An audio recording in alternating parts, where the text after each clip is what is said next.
Head back home, you penniless, unemployed hag. What's the scam with you tagging along on this trip, Gretties? My disappointment in my family was as predictable as ever. Well, I'll give them a taste of their own medicine. While reveling in some solitary moments away from their company, I resolved to take matters into my own hands.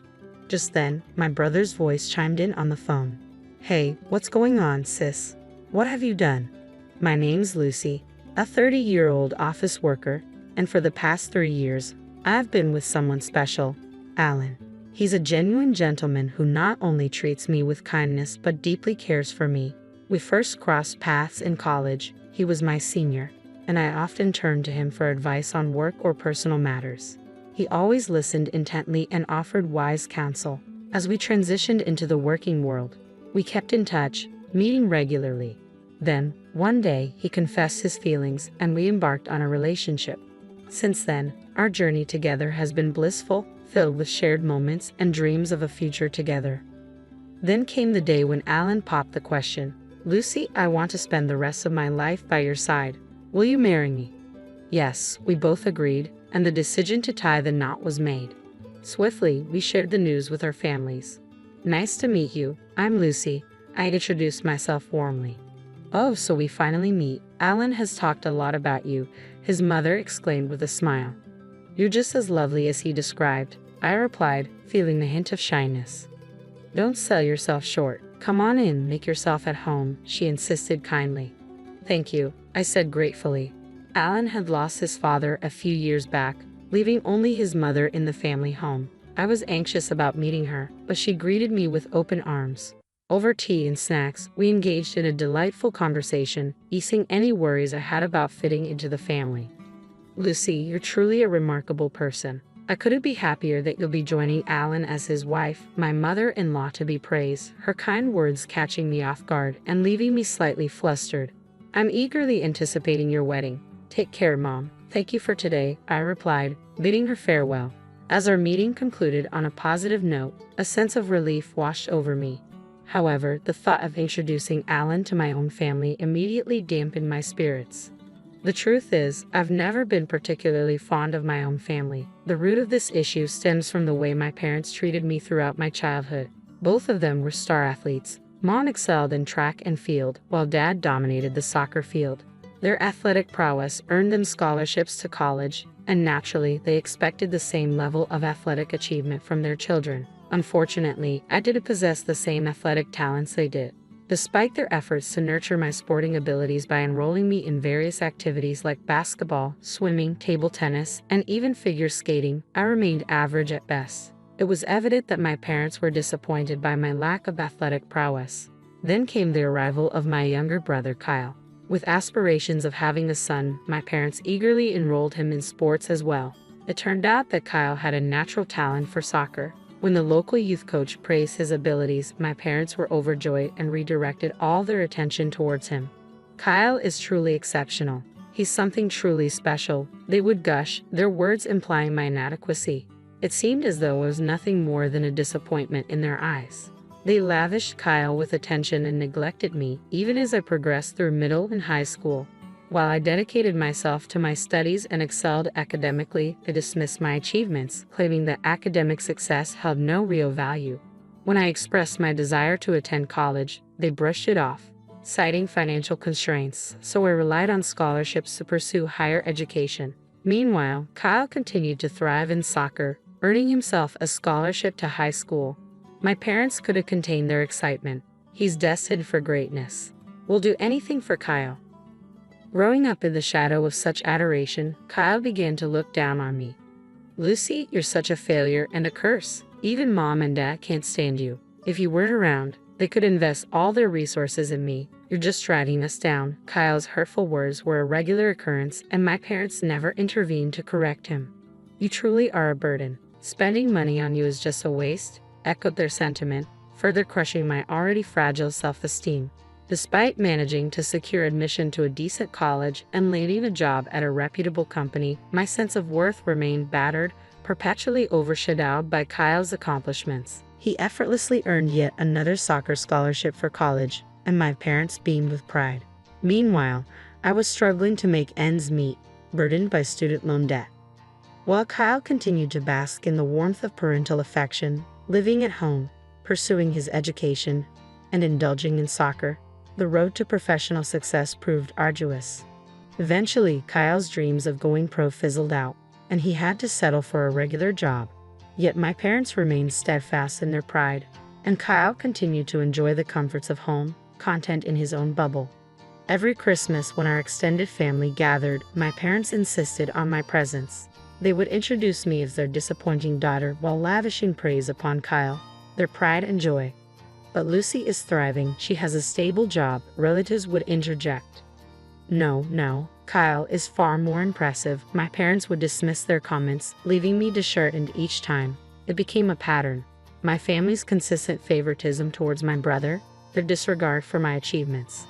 Eventually, I stopped attending these gatherings altogether. I avoided family events and hesitated to introduce my fiancé to them, knowing how they would treat him. Despite being aware of my family's attitude, Alan insisted on a family meeting. So, after years of avoidance, I made the decision to return home. I called my mom to share the news. "What? No, how have you been?" Or "It's been too long." Her response was devoid of warmth or interest, a stark reminder of how little I mattered in their eyes, even after all this time. "It's been years since you reached out. What's the matter now?" My mom's voice came through, devoid of any warmth. Well, I'm getting married, and my fiancé wants to meet the family. Could we arrange that?" I stuttered nervously. "Why bother with all that hassle? Just tie the knot and be done with it." Her response was disappointingly cold. Just as I was processing her words, Kyle's voice cut in. "Mom, who are you talking to?" he inquired. "It's Lucy. She's talking about having a family meeting because she's getting married." "Really? That sounds amusing. I'd love to see who this guy is. Let's invite them," Kyle chimed in, his tone dripping with sarcasm. "Fine, if Kyle insists," my mom relented, her tone lacking enthusiasm. "All right, you can come for the meeting," she added, a hint of obligation in her voice. After overhearing their conversation, I felt a whirlwind of emotions. Despite their lukewarm invitation, I reasoned that they did express some desire to see me. So, on my next day off, I made the decision to visit my family. "Just be prepared for the worst. They might not treat you well," Alan cautioned me. "Yeah, I understand. But from that brief phone call, it sounds like you have quite the family dynamic," I replied, trying to lighten the mood. "This isn't a laughing matter. I've had my fair share of struggles with them," Alan reminded me solemnly. "I insist on meeting your family before we tie the knot. We'll keep it brief, all right?" I urged Alan as we drove to my family home. Upon arriving, we rang the doorbell, but no one answered. Resorting to my key, I let us in.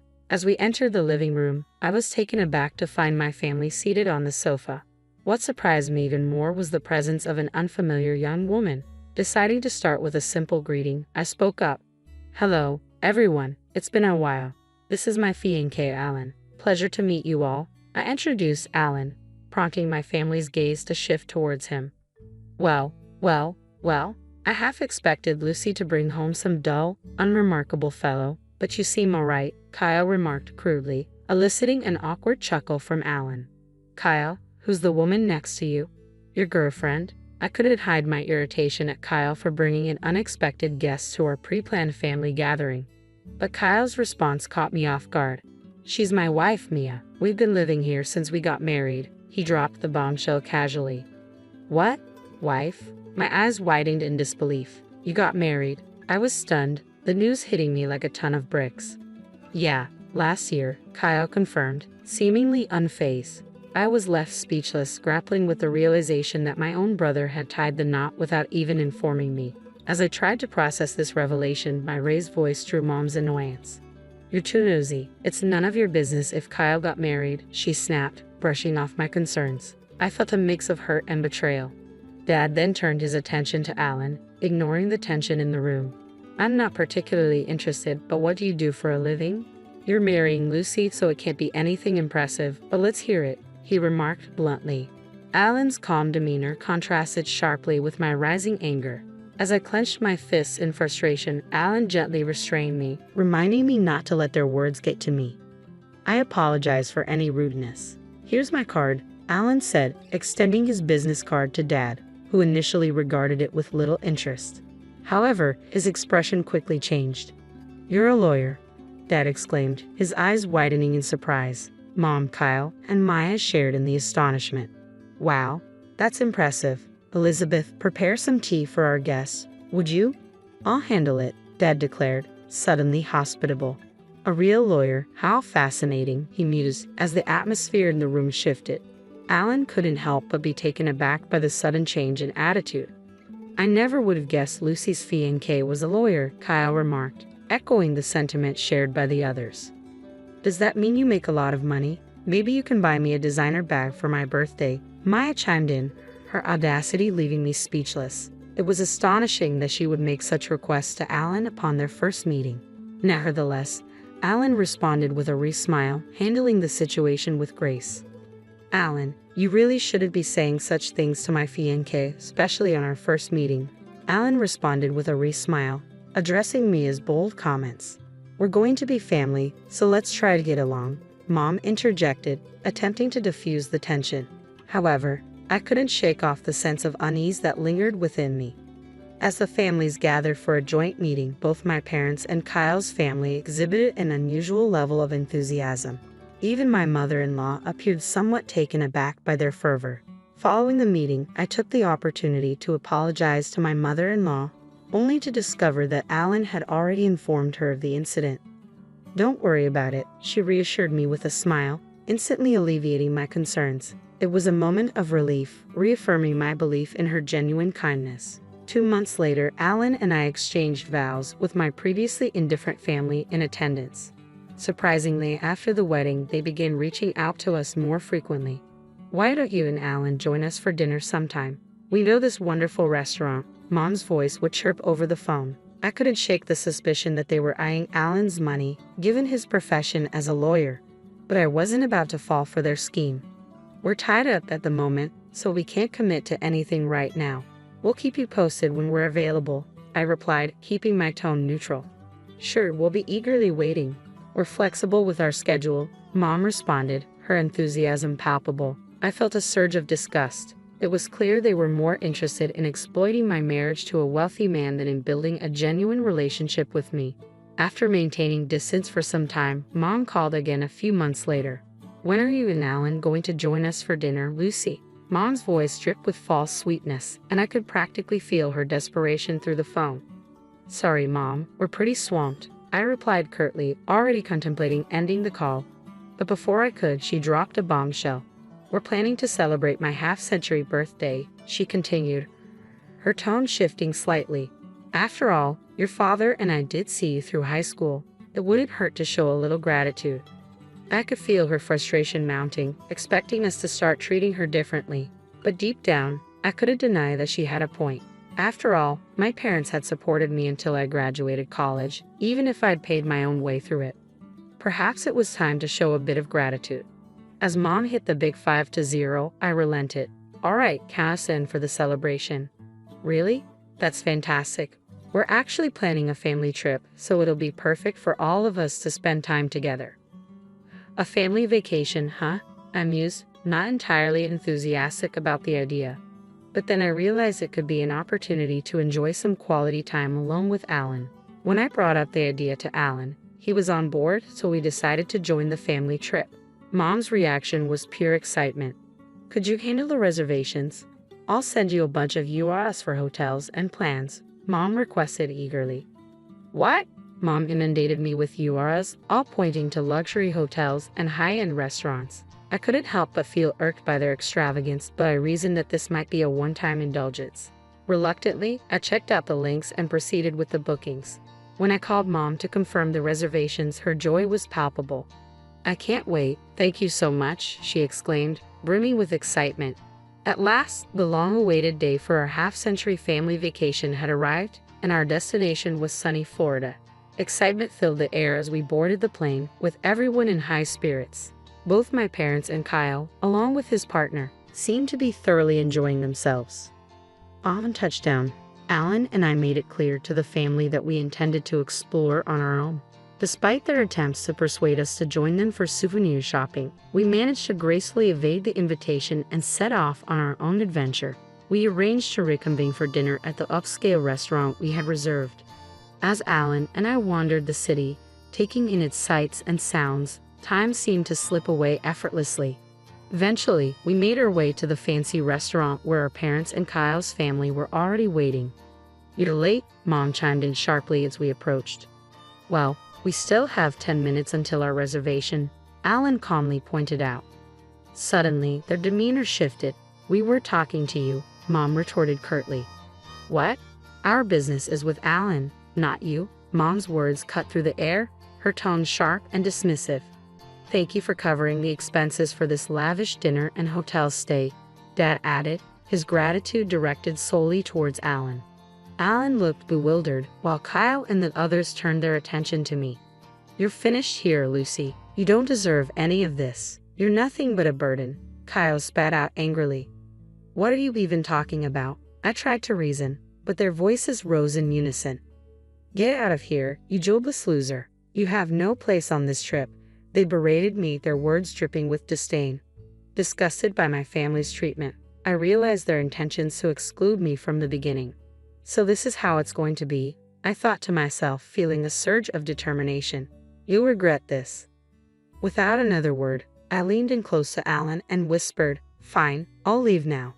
Our parents and Kyle's family looked smug as they entered the restaurant with Alan, I remarked bitterly. Quickly, I made alternate arrangements. Thankfully, a decent hotel had a last-minute cancellation, so I secured a room and checked in. Settling into a cozy lounge with a picturesque view, I indulged in a cup of coffee to soothe my frayed nerves. It wasn't long before Kyle's call interrupted my moment of peace. "What did you do, Lucy?" "Alan's gone," Kyle's voice sounded frantic. "I have no idea. You know Alan, he's usually clueless but sharp when it counts," I replied, trying to keep my tone steady. "Sure, but this is different. I told him I'm staying at another hotel, so he should join me," Kyle explained. "Whenever you're kidding, Kyle," I retorted, feeling a surge of irritation. Kyle abruptly ended the call, leaving me to ponder the situation. Soon after, Alan appeared at my hotel, a mischievous grin adorning his face. "Did it work? Were they mad?" I asked eagerly. "Yeah, they were furious. They're hopeless," Alan replied, shaking his head in disbelief. "You were going to foot the bill, and they still acted like that," I exclaimed incredulously. Even Alan was taken aback by their behavior. We brushed it off and decided to treat ourselves to a meal at the hotel's fancy restaurant. Returning to our room, we unwound and woke up feeling rejuvenated the next morning. Eager to explore, we embarked on a sightseeing adventure. Wanting to avoid traveling back with our parents, we opted to change our flight to an earlier one. While waiting for our flight, Mom's furious voice pierced through the phone. "Hello, what's going on? I thought you didn't require my assistance," I answered calmly. "What's the meaning of this? Why is the hotel bill due at checkout?" Mom demanded angrily. "That's how I made the reservation. Don't joke around," I replied, trying to maintain composure. "We can't afford $11,000 per person. If you're enjoying luxury, you should cover the expenses. Unless you want to end up in jail," Mom snapped back. "Stop it. You're so arrogant for a parasite," she spat out before ending the call. "You're the one who needs to stop. I had every intention of covering all the expenses for this trip as a gesture of gratitude for all the years you've supported me. But you ruined it by kicking me out," I asserted firmly. "Wait, you were going to pay for everything." Mom's voice wavered with disbelief. "That's exactly what I've been trying to tell you," I affirmed. "There's no way you could afford something like that," Mom countered skeptically. "Don't underestimate me. I work at the headquarters of a major corporation and hold a managerial position. I earn significantly more than Dad and have substantial savings," I explained calmly. "Really?" Mom was left speechless, but at that point, it hardly mattered. I had made my decision to sever ties completely. "I have to board the plane now, so goodbye," I stated, ending the conversation abruptly. "Wait, hold on," I muttered before swiftly ending the call and blocking all their numbers. Fortunately, they were unaware of our address or workplaces, preventing any unexpected visits. However, my Nave family made a reckless move by storming the law firm listed on Alan's business card. Their disruptive behavior led to chaos, with Kyle even causing damage to office equipment, resulting in their arrest. After indulging in an extravagant family trip, They now face the consequences of their actions, hefty damages and fines to pay. Dad and Kyle were subsequently terminated from their jobs, and now they all struggle to make ends meet with part-time employment, trapped in a cycle of poverty and constant conflict. It's a stark lesson in be what you sow. On the other hand, Alan and I continue to lead a contented life. I'm overjoyed to announce that I'm expecting, and we recently welcomed our beautiful daughter into the world, celebrating the momentous occasion with my supportive mother-in-law. Moving forward, I intend to cherish my true family, Alan, my mother-in-law, and our daughter, and embrace a life filled with happiness and fulfillment. From my earliest memories, I knew I was a disappointment. Not that my parents ever said it directly, they didn't have to. The way they looked at me when I was born, hoping for their first son, and then again when my sister Kate arrived 3 years later, told me everything I needed to know. I was Jenna, their firstborn daughter, and I would never be enough. Maybe the next one will be a boy, I overheard Mom telling Dad after Kate was born. But there wasn't going to be a next one. Complications during Kate's birth meant Mom couldn't have any more children. Their dreams of having a son were put on hold, transferred to some distant future when their daughters might give them grandsons instead. Growing up in our modest suburban home, I watched as Kate quickly figured out how to wrap our parents around her little finger. She'd bat those big brown eyes of hers, and they'd melt like ice cream on a hot summer day. Meanwhile, I grew more independent, learning to rely on myself rather than chase after attention I was never going to get. Kate knew exactly what buttons to push to get what she wanted. I had everything I needed: clothes, food, shelter, education, but emotional warmth was always in short supply, at least for me. Over time, I learned to accept it, to build my own internal fortress of self-reliance. I'm going to study economics, I announced at dinner during my senior year of high school. Mom and Dad exchanged looks across the table.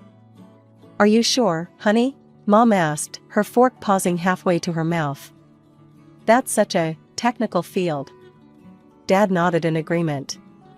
"What about something more suitable for a young lady? Teaching, maybe? Or nursing?" I stood my ground.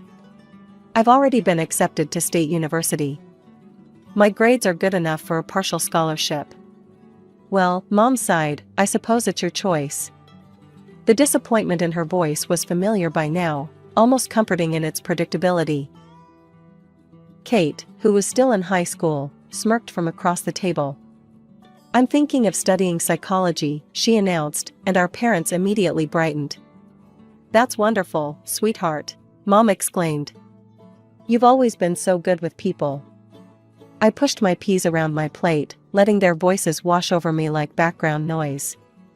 I'd learned long ago that fighting for their approval was a losing battle. Instead, I focused on my future, on the independence that college would bring. I met James during my sophomore year at State University. He was a senior in the economics department, and we literally bumped into each other in the library's financial section. I dropped my statistics textbook, he picked it up, and that's how our story began. "You're in Professor Martinez's macro class, right?" he asked, handing me back my book. "I've seen you asking all the smart questions." I blushed, not used to anyone noticing me in a positive way. "Yeah, that's me. The annoying one who keeps the class running late." "Not annoying at all," he smiled. "Actually, I was wondering if you'd like to grab coffee sometime.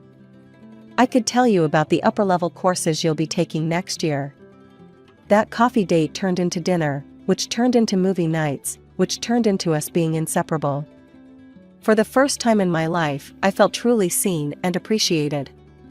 James didn't compare me to anyone else, he just liked me for who I was. After he graduated, James took a job at Anderson Consulting while I finished my degree. He waited for me, and the moment I graduated, we decided to move in together. We found a small apartment downtown, nothing fancy, but it was ours. "Mom, Dad, this is James," I said during his first visit to my parents' house. The change in their attitude was immediate and shocking. "Oh, James," Mom practically squealed. "We're so happy to finally meet you. Will you be joining us for Thanksgiving? Christmas? Both?" Dad clapped him on the shoulder. "Son, we've heard so much about you. Tell me about your job. Jenna says you're in finance?" The word son caught my attention. Of course, they were finally getting the son they'd always wanted, even if it was through marriage. I watched as they fawned over James, asking him about his plans for the future and when he thought he might want to settle down. Kate, who was living at home after graduating and still hadn't found a serious boyfriend, sat in the corner during these family gatherings, shooting daggers at us with her eyes. For once, I was the sister who had something she wanted, and she couldn't stand it. After a year of living together, during a quiet dinner at home, James got down on one knee and proposed. I said yes immediately, and we decided on a small, intimate wedding, despite my parents' protests about wanting something more elaborate. "It's your big day," Mom argued.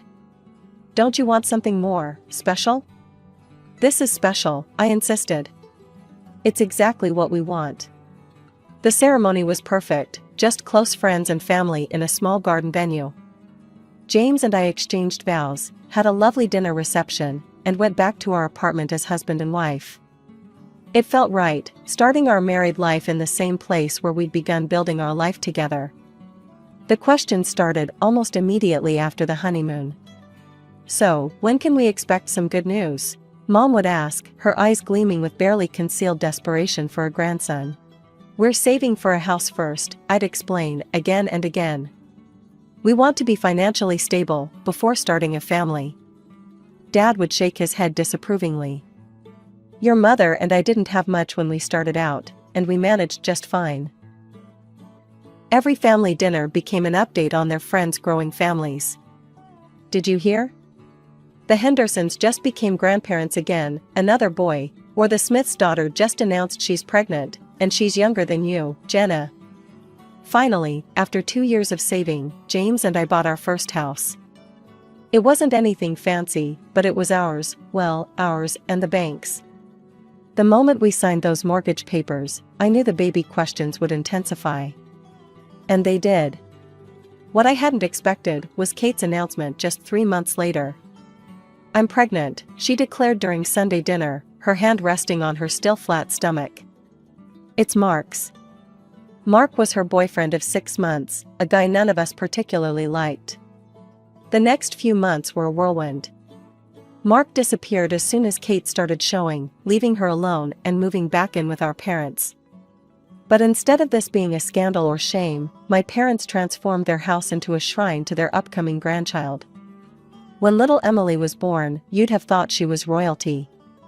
My parents converted Kate's old room into a nursery, bought every baby item imaginable, and basically turned their lives upside down to help raise their granddaughter. "Isn't she perfect?" Mom would coo, rocking Emily during our visits. "Don't you just want one of your own, Jenna?" What hurt more than my parents' constant pressure was watching James with Emily. He'd get down on the floor to play with her, make silly faces, and spend hours entertaining her with stuffed animals and children's books. "James is such a natural with children," Mom would say pointedly. "He's going to make such a wonderful father." I started monitoring my cycle, taking vitamins, and doing everything the pregnancy websites recommended. Month after month, we tried. And month after month, nothing happened. Meanwhile, James spent more and more time at my parents' house, playing with Emily. "She's such a sweet kid," he'd say on our drives home. "Did you see how she's starting to walk now? And she almost said uncle today." "You're so good with her," my mother would praise him. "Just imagine how wonderful you'll be with your own children." I'd smile and nod, but inside, a knot of anxiety was growing. Why wasn't I pregnant yet? What if something was wrong? But I pushed these thoughts aside, telling myself it would happen when it was meant to happen. After a year of trying with no success, I was still trying to stay positive. These things take time, I'd tell myself. But when Mom found out we'd been actively trying for a year, she went into full panic mode. "A whole year? Jenna, something's wrong. You need to see a doctor immediately." She started forwarding me contact information for fertility specialists before I'd even left their house that day. Finally, to get everyone off my back, I made an appointment. James came with me, holding my hand in the sterile exam room as the doctor ran through her questions. Blood tests, ultrasounds, and more tests followed. Then came the day of the results. "I'm sorry," the doctor said gently, "but the tests indicate that you're infertile." The words hit me like a physical blow. James squeezed my hand, but I barely felt it. The doctor kept talking about options and treatments, but her voice seemed to come from very far away. That evening, James and I sat in our kitchen, barely touching our takeout dinner. "We can look into adoption or IVF," he said finally. "There are options." I nodded numbly, but the devastation felt complete. How could I face my family with this news? The answer came at the next family dinner. I decided to just get it over with, like ripping off a band-aid. "Mom, Dad," I said during a lull in the conversation, "I need to tell you something. I saw a specialist and I took a deep breath. I can't have children. I'm infertile." The silence that followed was deafening. Then Mom's face contorted with disgust. "Infertile?" She spat the word like it was poison. "What kind of woman can't even do the one thing she's meant to do?" Dad wouldn't even look at me. "An empty vessel," he muttered. "Just an empty flower." Kate sat there smirking, bouncing Emily on her knee. "Well, I guess we know who the real woman in the family is." I looked at James, desperate for support, but he just sat there, staring at his plate. The tears came then, hot and unstoppable. I pushed back from the table and ran out of the house, ignoring their calls behind me. After that night, I couldn't bring myself to go back to their house. But James kept going, spending time with Emily, chatting with Kate, listening to my parents. He'd come home full of stories. "Emily learned a new song today," he'd say. "You should have seen her dancing around the living room." Or, "Kate made this amazing lasagna. She's really getting good at cooking." Each word felt like a knife in my heart. I'd lie awake at night, listening to James's steady breathing beside me, wondering if he resented me for not being able to give him children. The guilt ate at me constantly, made worse every time he came home from another visit to my parents' house, with that wistful look in his eyes after playing with Emily. It was a regular Tuesday when my world fell apart. I came home early from work, my arms full of Chinese takeout, James's favorite. But the house was empty and dark. His car wasn't in the driveway, which wasn't unusual, but something felt off. I called his cell. No answer. Called again. Straight to voicemail. Then my phone buzzed, a notification from Instagram. Kate Thompson posted a new photo. I usually ignored her posts, but something made me click this time. My stomach dropped as the image loaded, James sitting on my parents' couch, Emily in his lap, and Kate pressed against his side, all three of them grinning at the camera. The caption read, "Family time with my favorite people." My hands were shaking as I grabbed my car keys. The rational part of my brain tried to argue that there could be an innocent explanation, but my gut knew better. The whole drive to my parents' house, my mind raced through every interaction between James and Kate over the past year, seeing them in a horrible new light. Their driveway was full, Mom's car, Dad's truck, James's sedan. The front door was unlocked, as always. I slipped inside quietly, my heart pounding so hard I thought it would burst from my chest. Voices drifted from the living room. "James, you know we think of you as a son already," my mother was saying. "And you deserve to be happy. You've been so wonderful with Emily," my father added. "And Kate, well, she's young, fertile. You could have more children together. Think about it," my mother continued. "Why stay trapped in a marriage with—" She lowered her voice, but I could still hear the disgust. "A barren woman?" I couldn't breathe. This couldn't be happening. I burst into the room, making them all jump. The scene was like something from a nightmare, my parents and sister on one couch, James in Dad's armchair, Emily playing with blocks on the floor between them. One big happy family, plotting to exclude me. What the hell is going on here? My voice came out stronger than I felt. James at least had the decency to look ashamed, but my parents were defiant. "Jenna," Mom stood up, chin raised.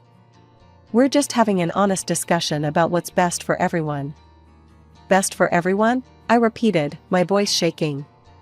You're trying to convince my husband to leave me for my sister. Well, someone has to think about James's future, Dad shot back. You can't give him what he wants, what he deserves. Kate can. I turned to James, waiting for him to defend our marriage, to tell them they were crazy. Instead, he stared at the floor. James? My voice cracked on his name. I'm sorry, Jenna, he said quietly. But they're right. I want children, a family. And I've developed feelings for Kate. Kate smirked, reaching out to put her hand on James's arm. Get out, you don't belong here anymore. This is my family now. I looked at each of their faces, my father's stern disapproval, my mother's cold satisfaction, Kate's triumphant smile, James's guilty avoidance. For years of marriage, a lifetime of family ties, all meaningless. Without another word, I turned and walked out. I drove home in a daze, packed a suitcase on autopilot, and left a note for James, file for divorce. I'll have my lawyer contact yours. The divorce was quick and clinical. We split everything down the middle. I found a small apartment across town and threw myself into my work, trying to forget.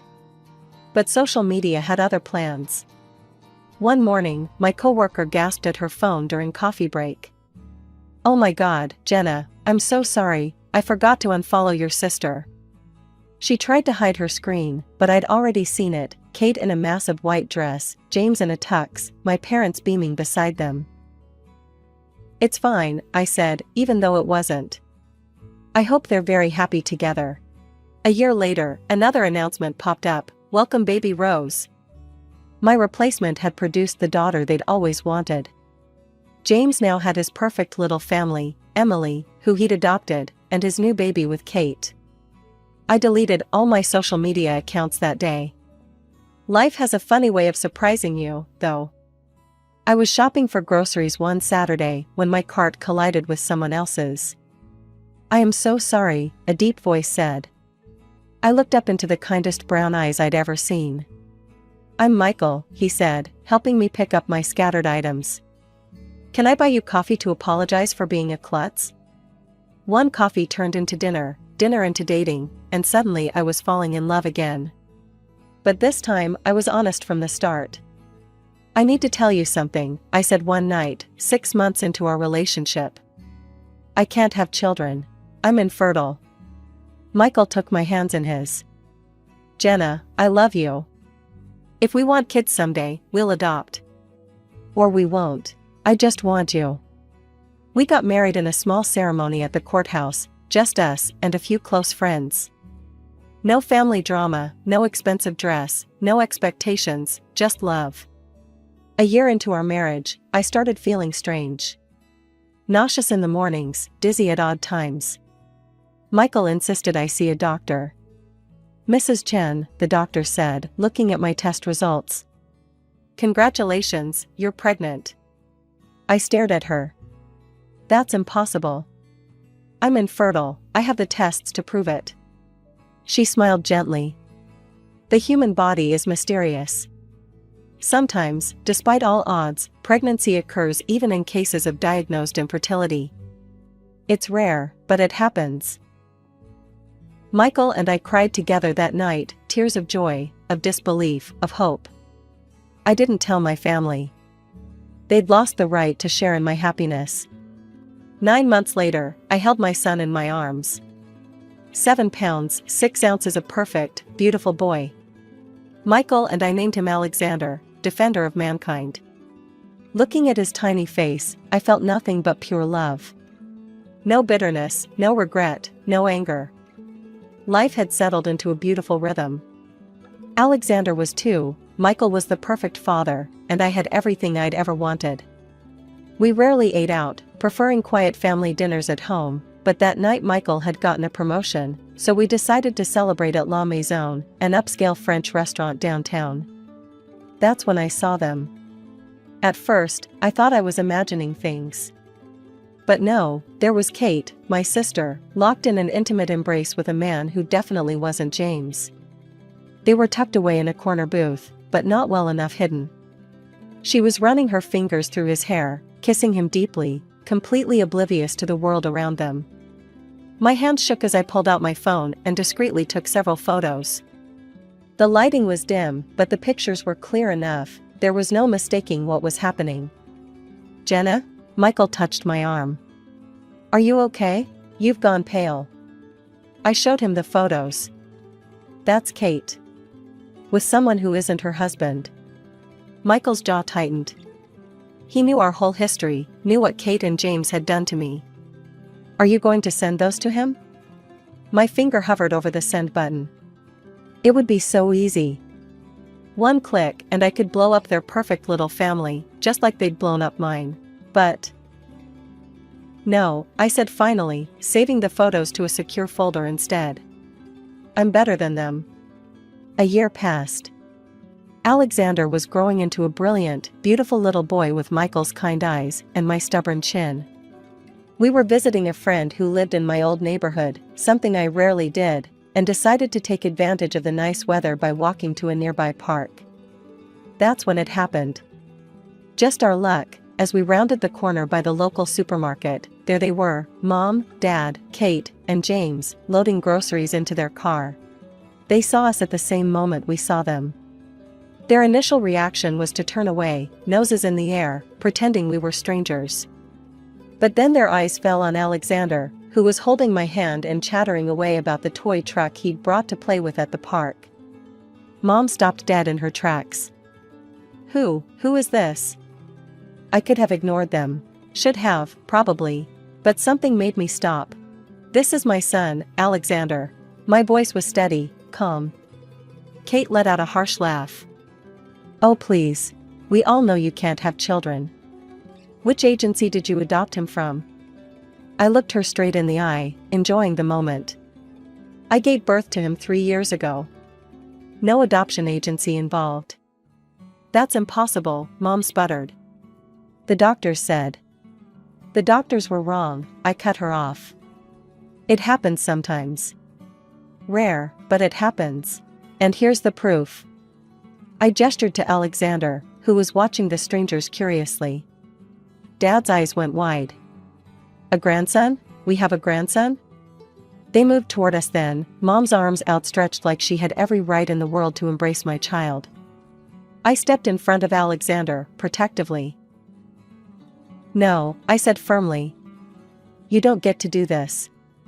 You don't get to throw me away like garbage and then claim my son as your grandson. You lost that privilege when you betrayed me." Kate's face had turned an ugly shade of red as she watched our parents' attention focus on my son. She'd always been the favorite after I was cast aside, and she couldn't stand seeing that shift. "Oh, get over yourself, Jenna," she spat.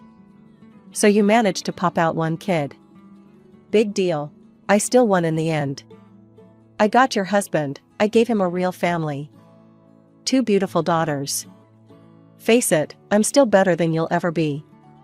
My hand was already on my phone before she finished her rant. "Speaking of family, Kate, why don't you tell everyone about your extracurricular activities?" "What are you talking about?" James asked, his eyes narrowing. I pulled up the photos from the restaurant and held out my phone. "Here's your loving wife having dinner with someone else. Though I have to say, Kate, most people don't eat their dinner companion's face." The color drained from Kate's face as James snatched the phone from my hand. Mom and Dad crowded around to look, their mouths falling open in shock. "Who is he?" James demanded, his voice shaking with rage. Kate stammered, He's just a friend from work." "Friends don't kiss like that," I observed coolly. "And they certainly don't meet in dark corners of expensive restaurants while their spouses are at home with the kids." "Kate, how could you?" Mom gasped. "After everything." "Everything what?" I couldn't help but laugh. "After you helped her steal my husband? After you threw me away because you thought I couldn't have children? Karma's quite something, isn't it?" James and Kate were now screaming at each other right there in the parking lot. "Come on, sweetie," I said to Alexander, taking his hand. "Time to go home." We left them to their chaos, my son chattering happily about the park we were heading to, completely oblivious to the nuclear explosion we'd just walked away from. A month later, the community grapevine brought me the rest of the story. James, suspicious after discovering Kate's affair, had gotten himself tested. Turned out he was the one who was infertile, had been all along. Which meant baby Rose, the daughter Kate claimed was his, couldn't possibly be.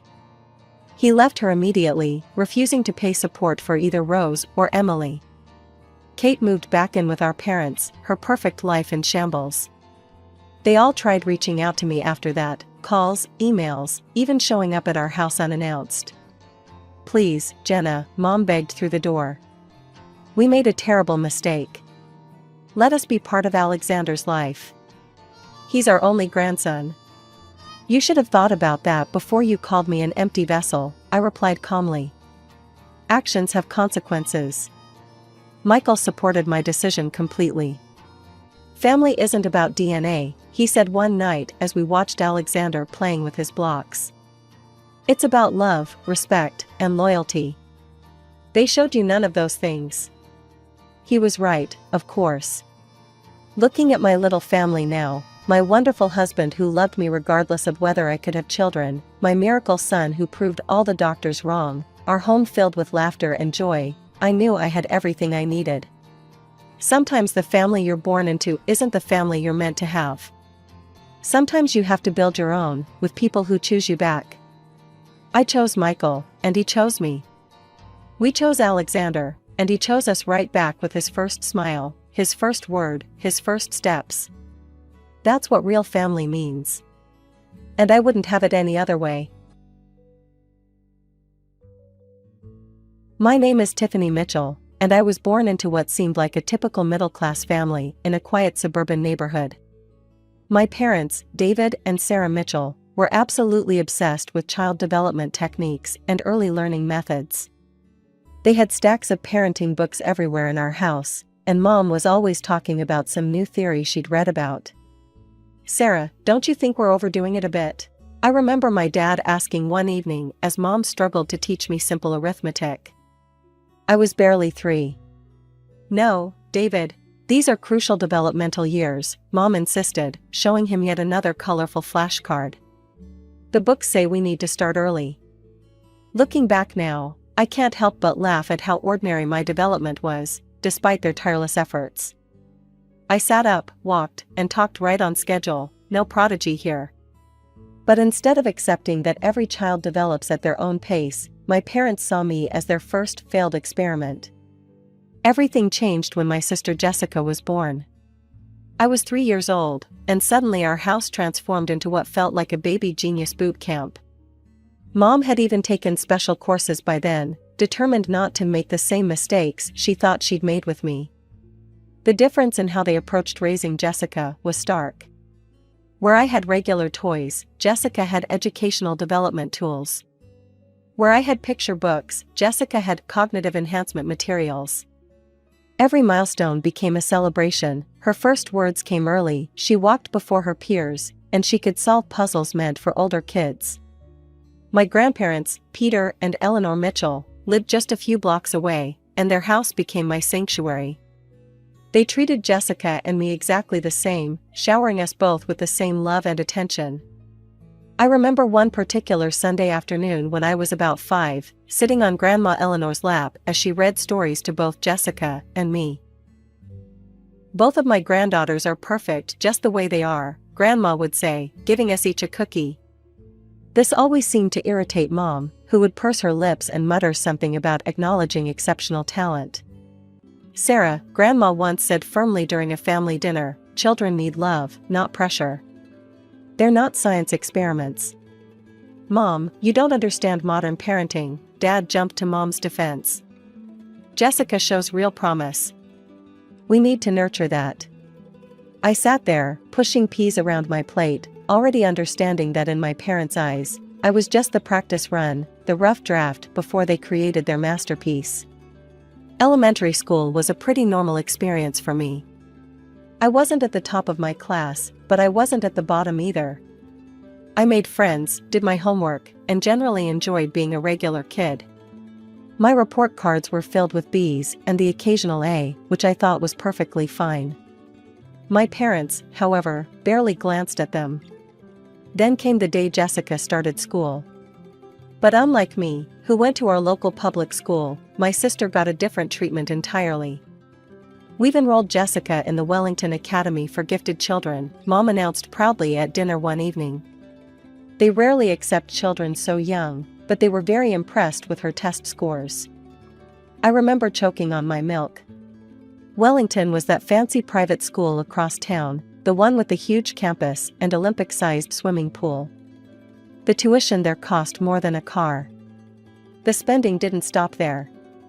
Every time Jessica complained about the workload or threw a tantrum about homework, our parents' solution was to throw money at the problem. "I don't want to do math today," Jessica would whine. "It's too hard." "Tell you what, sweetie," Mom would say. "If you finish your homework, we can go to the toy store and get that new dollhouse she wanted." It didn't take long for Jessica to figure out this game. Soon, every minor accomplishment came with a price tag. "If I get an A on this test, can I get the new iPad, or I'll do extra credit if you buy me those designer shoes." Meanwhile, I sat at our kitchen table, doing my homework alone. No rewards, no special attention. Once, I got the highest score in my class on a science project, a solar system model I spent weeks building. When I showed it to Mom, she just nodded and said, "That's nice, honey." "Oh, did you hear? Jessica got accepted into the advanced mathematics program." The final straw came when I was 13. I had just finished decorating my room, the bigger of the two kids' bedrooms, with posters of my favorite bands and some photos of me with my friends. It wasn't anything fancy, but it was my space, my sanctuary. One evening, Jessica marched into the living room where our parents were watching TV. "I want Tiffany's room," she demanded, hands on her hips. "Mine is too small for all my things, and I need more space for my study area." I looked up from my book, certain our parents would shut down this ridiculous request. Instead, Mom and Dad exchanged glances. "You know, that makes sense," Dad said. "Jessica does have a lot more equipment and educational materials." "What? No," I protested. "That's my room. I've had it since I was little." But my objections fell on deaf ears. The very next day, while I was at school, they moved all my things into Jessica's smaller room. When I came home, I found Jessica already settled in my old room, her expensive desk taking up the space where my bed used to be. "This is so unfair," I shouted, tears streaming down my face. "Life isn't fair, Tiffany," Mom said dismissively. "Your sister needs the space more than you do. Don't be selfish." I slammed the door to my new, smaller room and collapsed onto the bed that barely fit in the space. That night, as I stared at the unfamiliar ceiling, I realized something important. In this house, I would always come second. High school graduation was approaching, and I'd spent months researching colleges, writing applications, and dreaming about my future. I had decent grades and some good extracurricular activities on my resume. While I wasn't aiming for Harvard or Yale, I had my sights set on several solid state universities with strong business programs. That fateful family dinner started like any other. Grandma and Grandpa had come over for Mom's Sunday roast, and we were all seated around the dining room table. Jessica was bragging about her latest academic achievement while Mom and Dad beamed at her with pride. "So, Tiffany," Grandma Eleanor turned to me with genuine interest, "tell us about your college plans. Where are you thinking of applying?" I straightened up in my chair, excited to finally share my plans. "Well, I've been looking at State University's business program. There."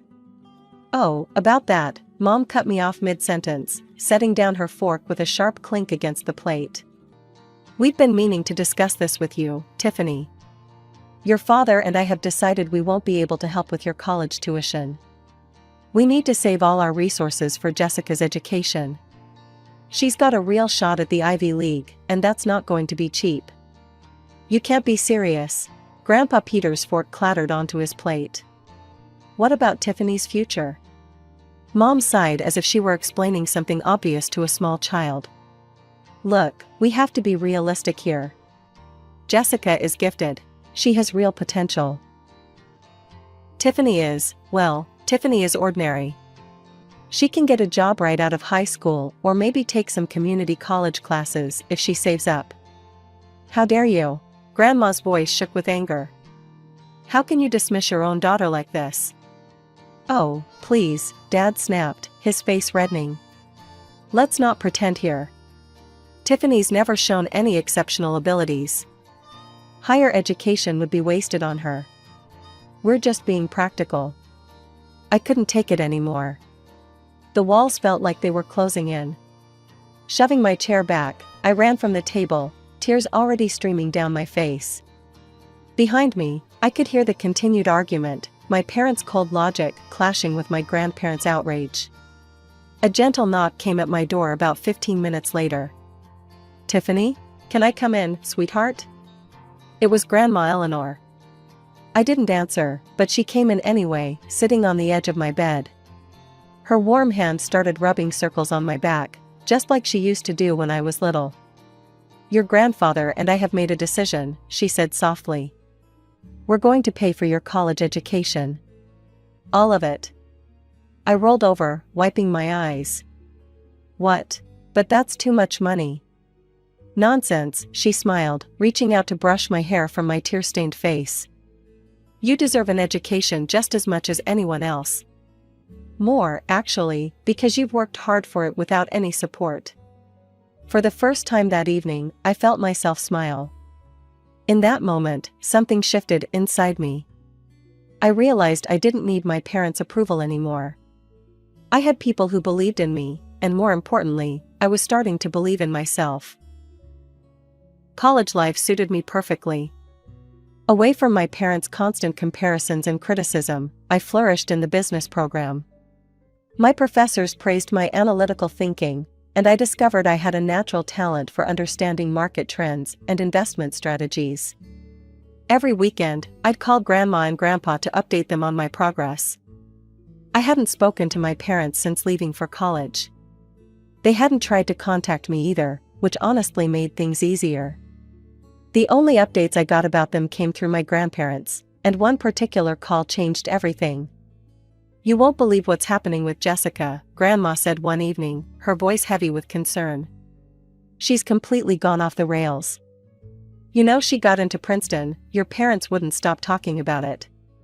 But apparently, once she got there, away from your parents' constant supervision, she just stopped caring about school altogether.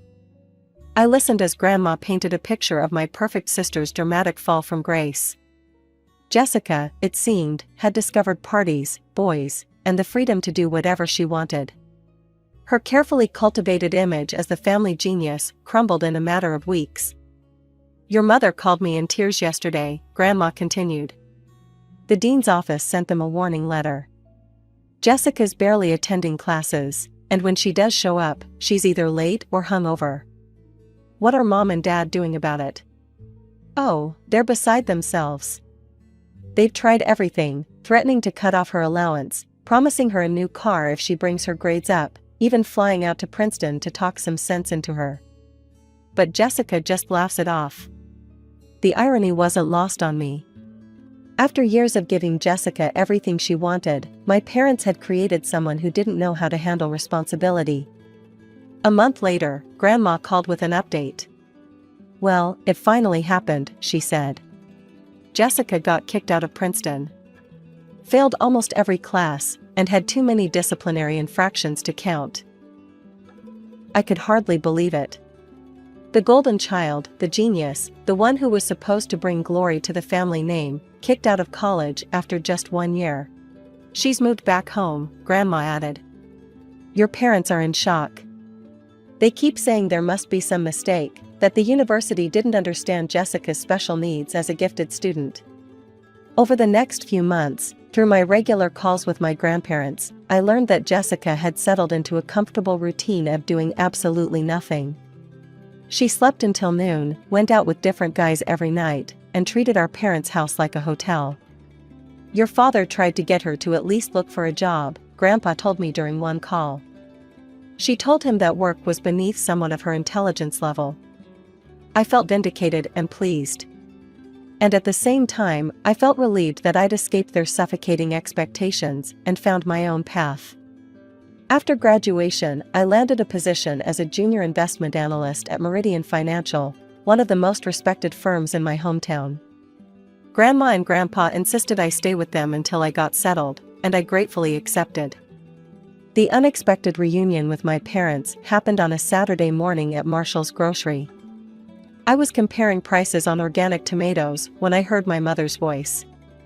"Tiffany? Is that really you?" I turned to find both my parents standing there, looking older than I remembered. Mom was clutching her shopping cart like a lifeline. "We've missed you so much," Dad said, his voice unusually gentle. "Why don't you come over for dinner sometime?" Part of me wanted to decline, to remind them of how they dismissed me years ago. But curiosity won out. "Sure," I heard myself say. "When?" The dinner was surreal. The same house, the same dining room table, but everything felt different. My parents couldn't stop praising my job at Meridian. "Investment analyst. At such a prestigious firm," Mom kept saying. "We're so proud of you, honey. James Wilson told me they only hire the best and brightest at Meridian." I could see Jessica's knuckles turning white around her fork. She'd just quit another retail job, her third that year. Over the next few years, I worked my way up at Meridian. Each promotion came with new responsibilities and challenges, which I tackled head-on. My parents started inviting me to regular family dinners, and I accepted occasionally, maintaining a careful distance while allowing them back into my life. Jessica continued her pattern of short-lived jobs and longer periods of unemployment, never leaving our parents' house. She'd work as a waitress for a few months, then quit because it was beneath her. She'd try reception work, then leave because it was too boring. Everything changed again at one of our family gatherings. Jessica burst through the front door, dragging along a tall, well-dressed man in his 30s. "Everyone, this is Charles," she announced triumphantly. "My boyfriend." Charles was polite and well-spoken, clearly from money. Jessica spent the entire evening shooting smug looks my way. "See," she finally said during dinner, her voice dripping with satisfaction. "I bet you didn't expect me to find someone before you did, Miss Career Woman." I just shrugged and took another bite of Mom's pot roast. Jessica's attempt to get under my skin felt childish, especially given everything I'd achieved. My parents, however, were completely smitten with Charles. They hung on his every word about his family's real estate empire and his private school education. When he left that evening, promising to take Jessica to some fancy restaurant the following weekend, Mom pulled me aside. "Isn't it wonderful?" she whispered excitedly. "Charles comes from such a good family. They own half the commercial properties downtown. Jessica's finally found her path to success." I didn't bother pointing out that dating a rich man wasn't exactly a career achievement. Some things never changed. My big break at Meridian Financial came when I spotted a critical error in one of our major investment portfolios. The senior analysts had overlooked a pattern of high-risk investments that could have cost our clients millions.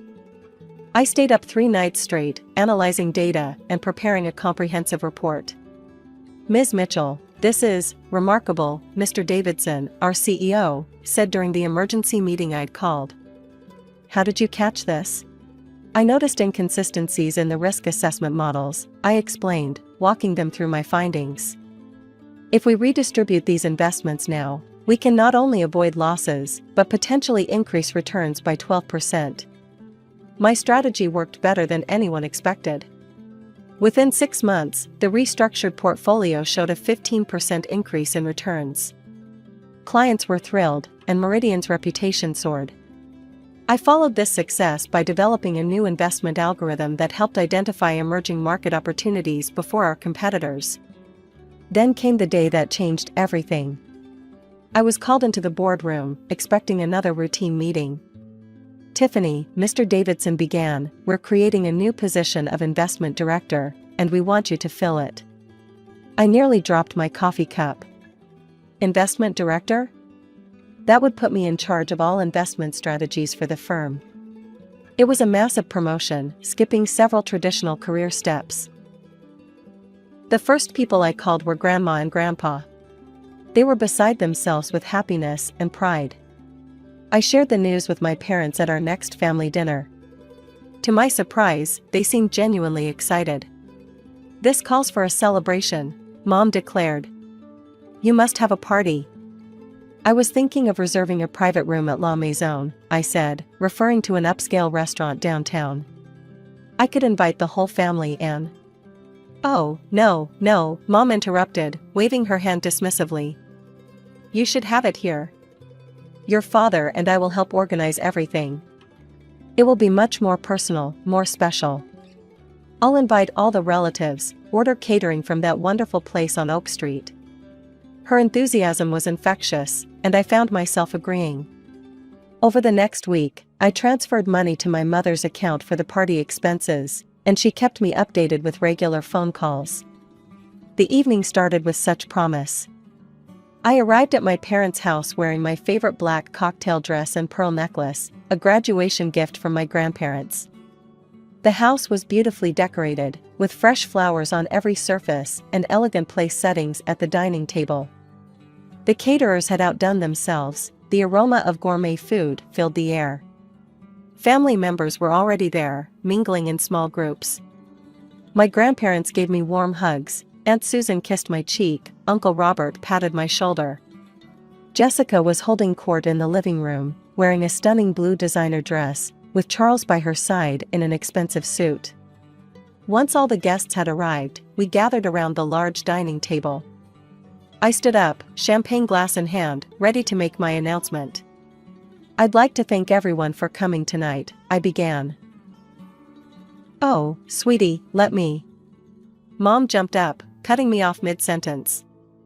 Her voice was almost singing with excitement, but not for the reason I expected. "We've gathered here today," she announced, beaming at the assembled family members, "to celebrate a wonderful occasion. Our beautiful Jessica and her wonderful Charles are engaged to be married." The room erupted in gasps and congratulations. Jessica pretended to blush while showing off a massive diamond ring I hadn't noticed before. Charles smiled proudly beside her. I fell back into my chair, my champagne glass nearly slipping from my numb fingers. This couldn't be happening. The party I had paid for, my promotion celebration, had been hijacked for Jessica's engagement announcement. Looking around the table in disbelief, I saw nothing but genuine happiness on everyone's faces. Even my grandparents were smiling and congratulating the happy couple.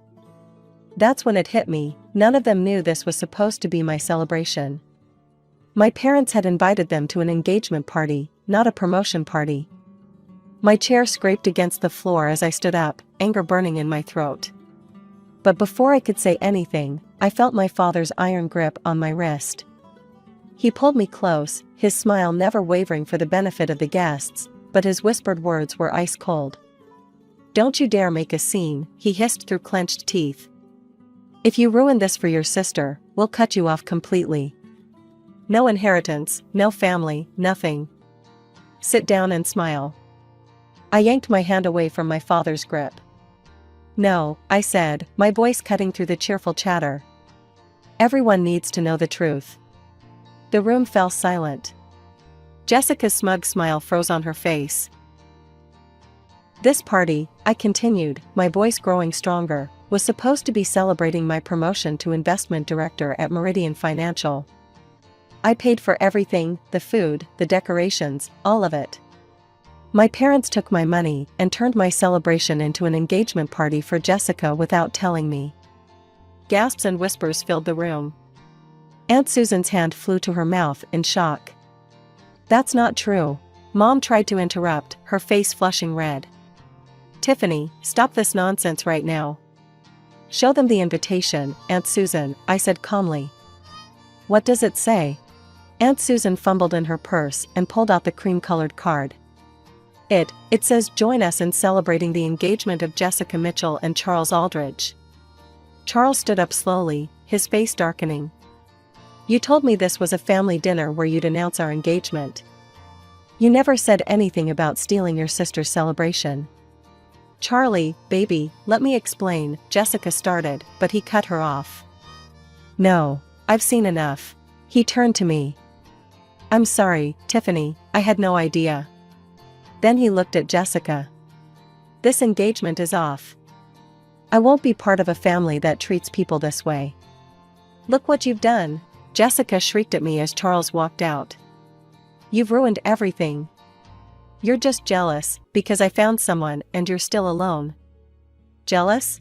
I laughed incredulously. I'm the investment director of a major financial firm. I don't need to steal someone else's party or trap a rich man into marriage to feel successful. That's enough, Dad roared, standing up. You've gone too far, Tiffany. You're no longer part of this family. Consider yourself disinherited. Fine by me, I said, but before I could continue, Grandpa's voice boomed across the table. Actually, David, he said, standing up with Grandma, your inheritance won't matter much. Eleanor and I have already changed our will. Everything we have is going to Tiffany. What? Mom gasped. She's the only one in this family with any integrity, Grandma added, her voice firm. We've watched for years as you favored Jessica and pushed Tiffany aside. No more. The evening devolved into chaos after that. Relatives began leaving in embarrassed hurries, Jessica ran upstairs in tears, and my parents stood in stunned silence. I picked up my purse and walked to the door, holding my head high. Goodbye, I said, not looking back. Don't contact me again. That was 3 years ago. I haven't spoken to my parents or Jessica since that night. I heard through the grapevine that Jessica still lives at home, bitter about losing Charles and his money. My parents tried to reach out once or twice, but I blocked their numbers. My grandparents, though, remain my rocks. We have dinner together every Sunday, and they're more proud of my achievements than my parents ever were. Sometimes I think about that night and realize it was the best thing that could have happened. It freed me from seeking approval from people who would never truly give it. Last week, I was named the youngest CEO in Meridian Financial's history. When I told my grandparents, Grandma cried happy tears, and Grandpa opened a bottle of champagne he'd been saving for a special occasion. To authenticity, he toasted, and to finding your own path. I raised my glass and smiled. Finally, I was exactly where I was meant to be. Growing up as the second daughter in the Wilson family meant living in Jessica's shadow. She was 5 years older, and according to our parents, she was perfect in every way. I learned this lesson early, and it was reinforced daily in ways both big and small. When I was 6, I got an A on my math test and ran home excited to show Mom and Dad. They were in the kitchen, fawning over Jessica's new dance routine. That's nice, honey, Mom said without even looking at my paper. But look at your sister's pirouette. I stood there holding my test until the paper went limp in my hands, then quietly headed to my room. The pattern never changed. Jessica got new clothes from the mall while I got her hand-me-downs. When she wanted a phone at 12, they bought her the latest iPhone. When I turned 12, I got Jessica's old flip phone and was told to be grateful. Your sister is going places, Dad would say whenever I dared to complain. She needs these things for her future. Apparently, my future didn't need much investment. Our paternal grandparents, who lived in the fancy part of town with their swimming pool and perfectly manicured lawn, were cut from the same cloth. Every time we visited, Grandma Margaret would greet Jessica with enormous hugs and excited squeals, while I got a distracted pat on the head. Oh, Robin, she'd say, like she'd just remembered I existed. You've grown. The Christmas I was 8 really drove it home. Jessica unwrapped a brand new laptop for her schoolwork. I got a pack of notebooks and some pencils. We're being practical, Grandpa Richard explained with that condescending smile of his. This is more your speed, isn't it? But I had my own sanctuary, my mother's parents' house. Grandma Eleanor and Grandpa George lived in a modest ranch-style home on the other side of town. There, something magical happened, I was treated like I mattered. They'd actually listen when I talked. They hung my artwork on their fridge right next to Jessica's. They remembered my favorite foods and made them when I visited. Jessica hated going there. "It's so boring," she'd complain. "They don't even have a pool, and Grandma Eleanor never lets me choose what we watch on TV." So she stopped visiting, which meant I got them all to myself. While our parents were busy shuttling Jessica to her endless parade of activities, ballet 1 month, horse riding the next, then violin lessons she'd quit after 3 weeks, I spent my afternoons at Eleanor and George's. They taught me to bake cookies, helped me with homework, and never once compared me to my sister. I was 10 when my parents delivered the final verdict on my worth to the family. It came during what they called a family meeting, though it felt more like a trial where the sentence had been decided long before the proceedings began. It was a Sunday afternoon in October. All 6 adults arranged themselves around our living room, Mom and Dad standing by the fireplace, both sets of grandparents on the matching sofas, and Jessica and me perched on chairs brought in from the dining room. The atmosphere was heavy with manufactured importance. "We need to discuss something serious," Dad began, his hands clasped behind his back like a businessman about to announce layoffs. "As you know, college education isn't getting any cheaper." I watched Jessica straighten up in her chair, smoothing her perfect blonde hair. At 15, she was already practicing her future college student pose. I sat still, my hands folded in my lap, already knowing where this was going. "We've been saving since the girls were born," Mom continued, her eyes drifting to Jessica. "But with the current economy, well, we can only afford to send one of them to college." The pause that followed wasn't really a pause at all. It was just for dramatic effect, like when TV shows pretend there's suspense before announcing the obvious winner. "Jessica will be starting college in 3 years," Dad announced. "She's shown remarkable talent in so many areas. It's important we support her potential." Then he turned to me, his expression a mix of dismissal and fake sympathy. "Robin, honey, you're different. You're more suited for practical work. You don't really need college." Grandma Margaret, Dad's mother, nodded enthusiastically. "Jessica is so gifted," she gushed. "Just last week, her dance teacher said she had natural grace. She needs the best education possible." I sat there, feeling smaller with each word. Not talented enough. Not worth investing in. Not special like Jessica. The familiar message, now just officially stamped and sealed. But then something unexpected happened. Grandpa George stood up, his face red with anger. "This is absolutely unfair," he declared. "How dare you write off a 10-year-old child like this?" "George," my father started, but Grandma Eleanor cut him off. "If you won't support both your daughters equally," she said, her voice sharp as ice, "then we'll pay for Robin's college ourselves." I watched as my maternal grandparents stood up together, a united front. "Robin will have her chance at college," Grandma Eleanor announced. "We'll make sure of that." Then they walked out, leaving a stunned silence behind. Later that night, I was heading to the kitchen for water when I heard my parents talking in their bedroom. The heating vent carried their words clearly up to the hallway. "Mother's being ridiculous," Mom was saying. "Robin's not college material, she can barely keep up in regular classes. They should give us that money for Jessica's education instead. It would be wasted on Robin." "She's just not bright enough," Dad agreed. "I don't know why they're pushing this." I stood there in the dark hallway, their words washing over me like a familiar bitter rain. But somehow, it didn't hurt as much as it should have. Maybe because I'd heard it all before, or maybe because I could still hear Grandma Eleanor's fierce promise echoing in my head. The years passed, and Jessica went off to an expensive private college while I finished high school. My parents never missed a chance to brag about their perfect daughter, constantly updating everyone about Jessica's amazing college experience, her excellent grades, and her bright future ahead. I focused on my own studies, spending most of my time at Grandma Eleanor and Grandpa George's house. Their quiet support meant more than all my parents' loud praise of Jessica ever could. Then came the day that shattered my parents' perfect vision of their golden child.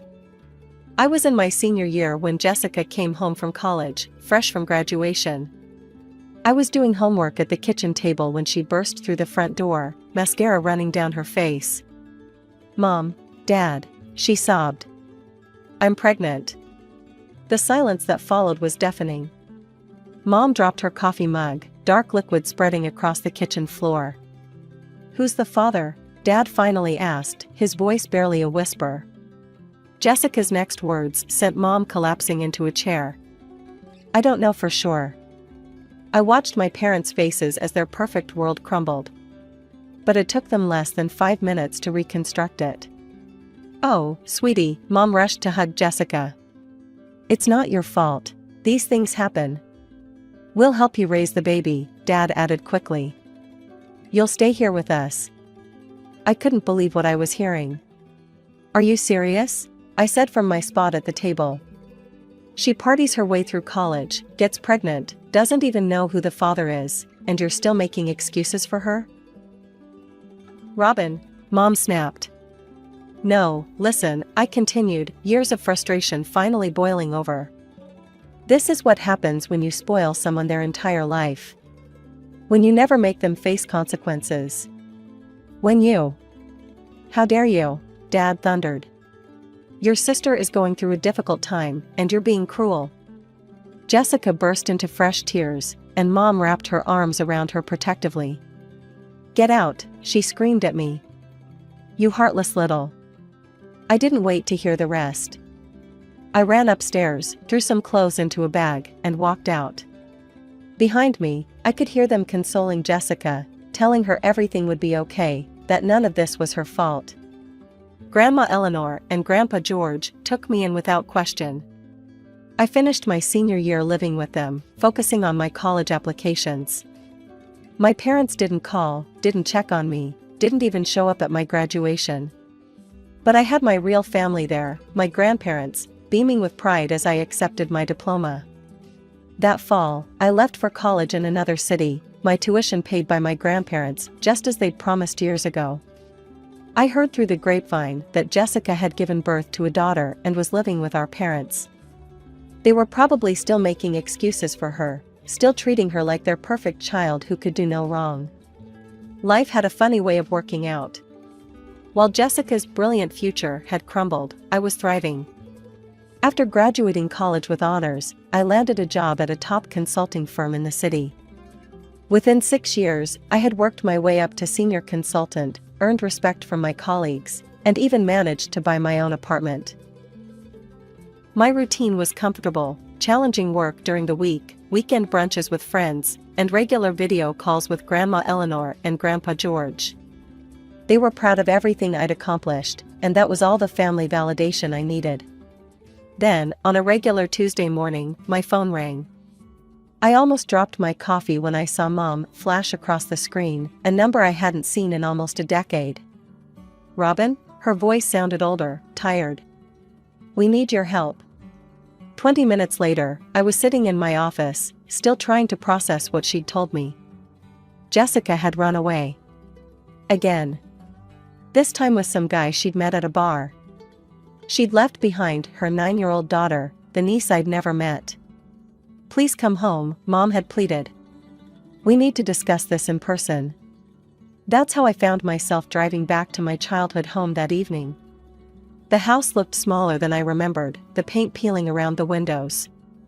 Mom and Dad had aged more than I expected, Dad's hair completely gray now, Mom's face lined with worry. They led me to the living room, the same room where they'd once declared I wasn't worth sending to college. The irony wasn't lost on me. "Jessica's been unstable," Dad began, staring at his hands. "She never kept a job for more than a few months. Different men, different apartments, she always ended up back here." Mom wiped her eyes. "We tried to help, paid her debts, watched Lucy while she worked, or said she was working. But last week, she met this man. Said he was taking her to California to become an actress." She laughed bitterly. "She packed a bag and left. Didn't even say goodbye to Lucy. "We're drowning in debt," Dad admitted, his voice cracking. "Credit cards, personal loans, all to keep Jessica afloat. And now?" I waited for the rest, watching them squirm uncomfortably on the couch that had faded from cream to dingy beige. "We want you to take Lucy," Mom finally said. "Adopt her, actually. You're stable, successful, you could give her a good life. We're too old for this. We can't start over with a child." I sat there, stunned. These people who had written me off as worthless, who hadn't even come to my graduation, were now asking me to take responsibility for a child I'd never met. A child they'd helped raise for 9 years while enabling Jessica's chaos. After my parents went to bed that night, I sat in the kitchen with Lucy. She was nothing like I expected, nothing like Jessica. While my sister had been loud and demanding, Lucy was quiet and thoughtful, with serious brown eyes and a gentle smile. "Do you like to read?" I asked, noticing a worn copy of Harry Potter on the kitchen counter. "I love it," she said softly. "But Grandma says I read too much. She says I should do something useful instead." Over cups of hot chocolate, Lucy slowly opened up. She told me about her life with my parents, how Grandma sighed heavily whenever she had to make Lucy dinner, how Grandpa complained about the cost of her school supplies. They didn't hit her or starve her, but their resentment was palpable in every interaction. I spent the next week taking time off work, getting to know my niece. We went for ice cream, visited the local library, and talked about everything and nothing. Lucy was smart, kind, and remarkably resilient despite everything she'd been through. She showed me her straight-A report cards that no one had ever celebrated, her artwork that never made it to the fridge. The decision to adopt her wasn't easy. I had a career, a life I'd built carefully from scratch. But watching Lucy try to make herself smaller, quieter, less troublesome, just as I had at her age, made the choice clear. The legal process was exhausting. For months, I gathered documentation, my financial records, character references, proof of stable employment. Jessica didn't contest the termination of her parental rights, didn't even show up for the hearing. Finally, after what felt like endless paperwork and interviews, I became Lucy's legal guardian. The day we packed up her room at my parents' house, they barely looked up from their TV show. "Don't forget to forward her school records," was all Mom said. Lucy flourished in our new life together. She decorated her room in our apartment with fairy lights and bookshelves, joined the school's debate team, made friends who came over for movie nights and study sessions. We developed our own little rituals: Sunday morning pancakes, evening walks in the park, marathon sessions of board games. Monthly visits to Grandma Eleanor and Grandpa George became a highlight for both of us. They doted on Lucy the way loving grandparents should, proudly displaying her artwork and report cards, remembering her favorite foods, listening to her stories with genuine interest. 5 years passed in what felt like the blink of an eye. Lucy turned 14, growing into a confident, compassionate teenager who consistently made the honor roll. My parents never called to check on her, never sent birthday cards, never asked how she was doing. But Lucy didn't seem to mind, she had found her real family. The phone call from my parents came on a Saturday morning. "We'd like you and Lucy to come visit," Mom said, her voice suspiciously cheerful. "We miss her." After 5 years of silence, their sudden interest set off alarm bells, but I decided to go. Lucy deserved to make her own choices about family relationships, and I didn't want to be the one standing in her way. The moment we walked through their front door, I understood why they'd called. Jessica was there, sitting on the couch like she'd never left. "Lucy," she cried, jumping up and rushing toward my niece. "Oh, baby, I've missed you so much." I watched Lucy's face carefully. She stood frozen, emotions flickering across her features: hope, fear, confusion, longing. Jessica wrapped her in a tearful embrace while our parents looked on approvingly. "I've changed," Jessica announced, wiping her eyes. "I've realized what's important. I want my daughter back." The word "back" hit me like a slap. Like Lucy was a borrowed sweater she'd finally decided to reclaim. I'm living in Phoenix now, Jessica continued. With Robert. He's got a great job, and we have a beautiful house. Lucy would love it there. Do you have a job? I asked, keeping my voice level. Jessica's smile faltered. Well, not right now. But Robert makes enough for all of us. And what happens if things don't work out with Robert? I pressed. What's your backup plan? Why are you being so negative? Mom snapped. Your sister is trying to do the right thing. The right thing? I laughed incredulously. The right thing would have been not abandoning her daughter for 5 years. The right thing would have been sending birthday cards, making phone calls, showing any interest at all in Lucy's life. I made mistakes, Jessica wailed. But she's my daughter. Stop being selfish, Robin, Dad cut in. You've done your part, but Lucy needs her real mother now. You can have your own children if you want to play mommy so badly. I stared at them, stunned by their cruelty. These people who had failed not one but 2 daughters, who had enabled Jessica's irresponsibility for decades, who had never once in 5 years asked how Lucy was doing in school or what her interests were, they thought they could just restart the cycle of dysfunction. Lucy isn't a toy you can pass around, I said, my voice shaking with anger. She's a person who needs stability and real love, not empty promises. Where were you when she had nightmares? When she was sick? When she won the school spelling bee? Where were any of you? You have no right, Jessica screamed. She's my child. A child you abandoned, I shot back. A child you left with people who resented her existence. A child who deserved better than all of you. Lucy, who had been silent throughout this exchange, suddenly grabbed my hand. We're leaving, I announced, squeezing her hand reassuringly. And don't you dare try to contact us. Jessica's call came exactly a week after our confrontation. When I saw her number, I almost didn't answer. But something told me to record the conversation, a habit I developed after years of dealing with difficult clients. Hey sis, she said, her voice dripping with fake sweetness. I've been thinking about our situation, and I think I have a solution that could work for everyone. What situation? Lucy, of course. Look, I know you've gotten attached to her, and I know you make good money at your fancy job. So here's the deal, give me $150,000, and I won't sue for custody. The phone nearly slipped from my hand. Excuse me? It's really a win-win, Jessica continued casually, as if she wasn't trying to sell her own child. You get to keep Lucy, and I get enough money to start fresh. You can afford it with your salary. Let me get this straight, I said, my voice shaking. You're trying to sell your daughter to me? Don't be so dramatic.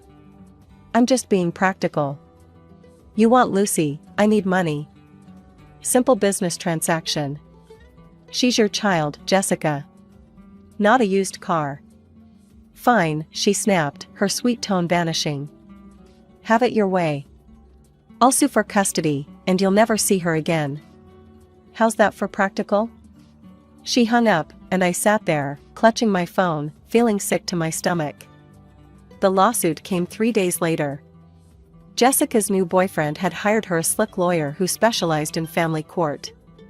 The initial filing painted Jessica as a reformed mother who had overcome hardship to create a stable home for her daughter, while portraying me as a manipulative aunt who had taken advantage of a temporary situation. In court, Jessica played her role perfectly. Tears streaming down her face, she told the judge about her journey of personal growth and how she'd found stability with her new partner. She claimed I had alienated Lucy from her, that I was using her daughter to prove I was better than my sister. Our parents testified on her behalf, claiming they'd only asked me to take Lucy temporarily while Jessica got back on her feet. Dad even suggested I was emotionally manipulating Lucy to turn her against her mother. I sat there, listening to their lies, watching them spin their web of deception. But I had come prepared. Your Honor, my lawyer said, I'd like to submit an audio recording into evidence. Jessica's face went pale as her voice filled the courtroom. Give me $150,000, and I won't sue for custody. You want Lucy, I need money. Simple business transaction. The silence that followed was deafening. Jessica's lawyer stammered, trying to object, but the damage was done. Our parents sat frozen in their seats, for once without excuses to make for their perfect daughter. Then Lucy stood up. At 14, she seemed suddenly older, more confident than I'd ever seen her. I want to stay with Robin, she said clearly. My mother abandoned me. Robin chose me. She's my real family. I watched Jessica's face crumple, not in genuine grief, but in the realization that she'd lost her leverage. Our parents couldn't meet anyone's eyes. And Lucy? Lucy stood tall, finally free of the weight of her mother's shadow. The judge's decision was swift and unequivocal. Not only did I retain full custody of Lucy, but Jessica was barred from any contact with her daughter. The judge called her attempt to sell custody morally reprehensible and a clear indication of unfitness as a parent. I watched Jessica crumble in her seat as the ruling was read. Her boyfriend, who had been sitting in the back of the courtroom, stood up and walked out without a word. Later, I heard he'd left her the same day, disgusted by her attempt to sell her own child. My parents tried to catch us in the courthouse parking lot. Robin, please, Mom called out. We can work this out as a family. I turned to face them one last time. Family? You haven't been family to either of us in years. Lucy deserves better than what you did to me, what you let Jessica do to her. But where will Jessica go? Dad demanded. Robert left her. I laughed, but there was no humor in it. Of course. Still worried about Jessica, even now. Some things never change. Jessica moved back in with our parents, exactly where she'd started.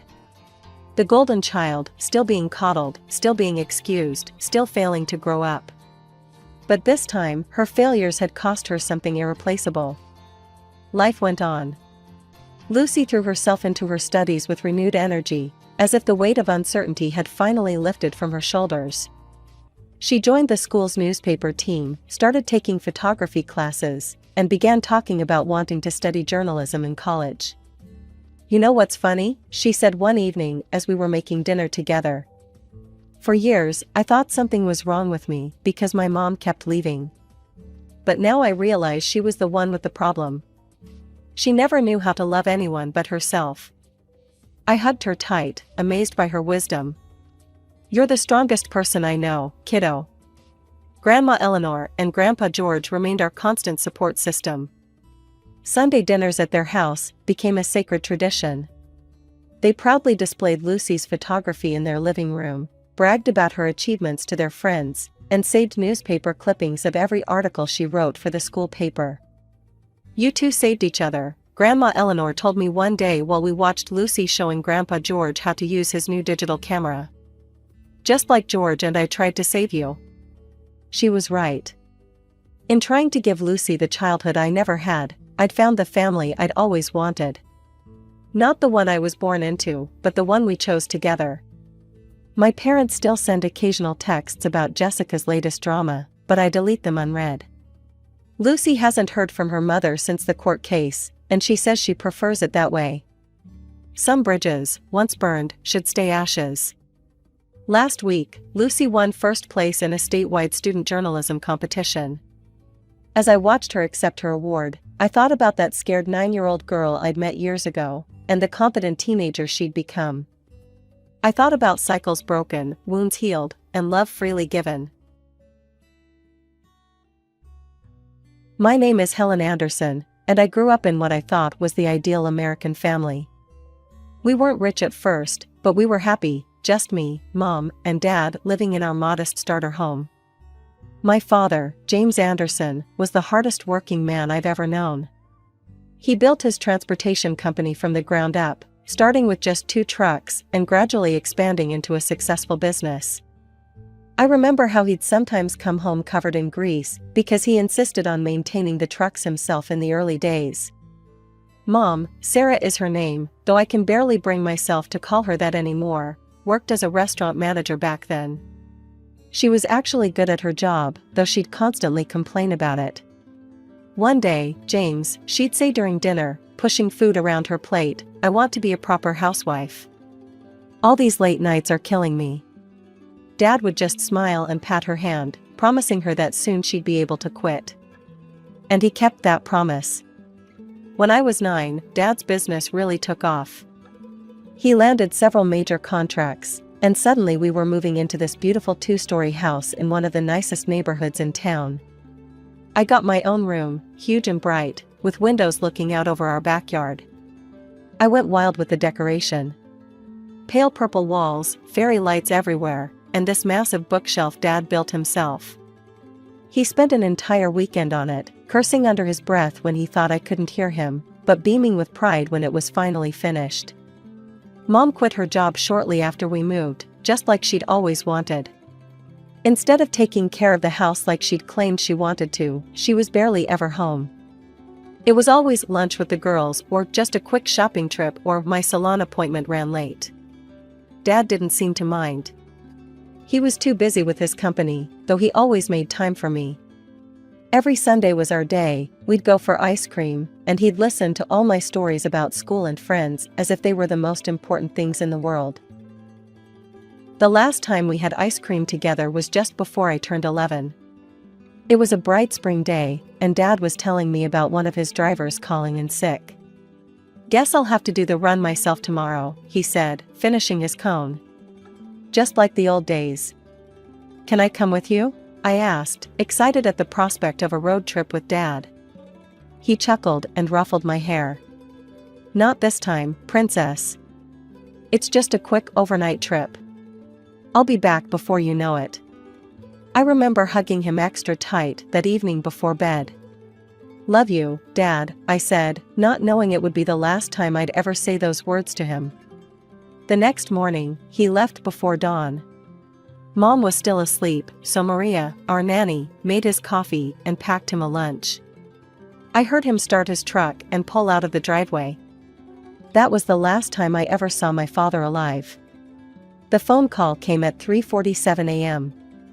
I know because I was awake, unable to sleep due to that strange feeling in my stomach.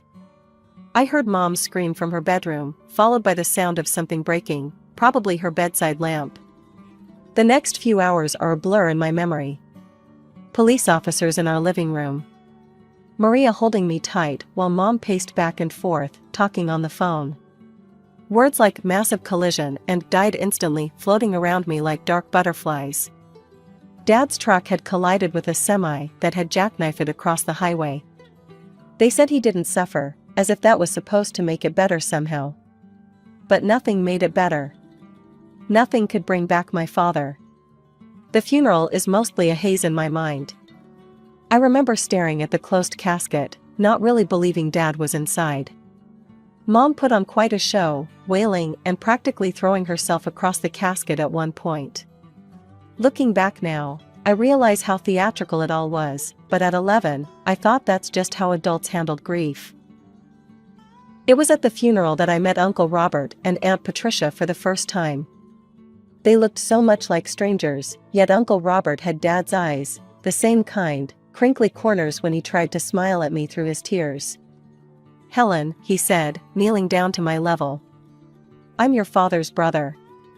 I'm so sorry we're meeting like this. Why haven't I met you before?" I remember asking, direct as only kids can be. A shadow crossed his face. "Your father and we had a disagreement many years ago. But none of that matters now. I had to come say goodbye to my little brother." After the funeral, Mom's grief evaporated like morning dew. Within weeks, she was meeting with Dad's lawyers, taking control of his company, and acting like she knew the first thing about running a transportation business.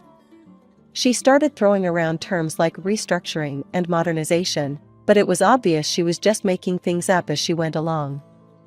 I spent most of my time with Maria, who would shake her head sadly whenever Mom came home with shopping bags from expensive stores.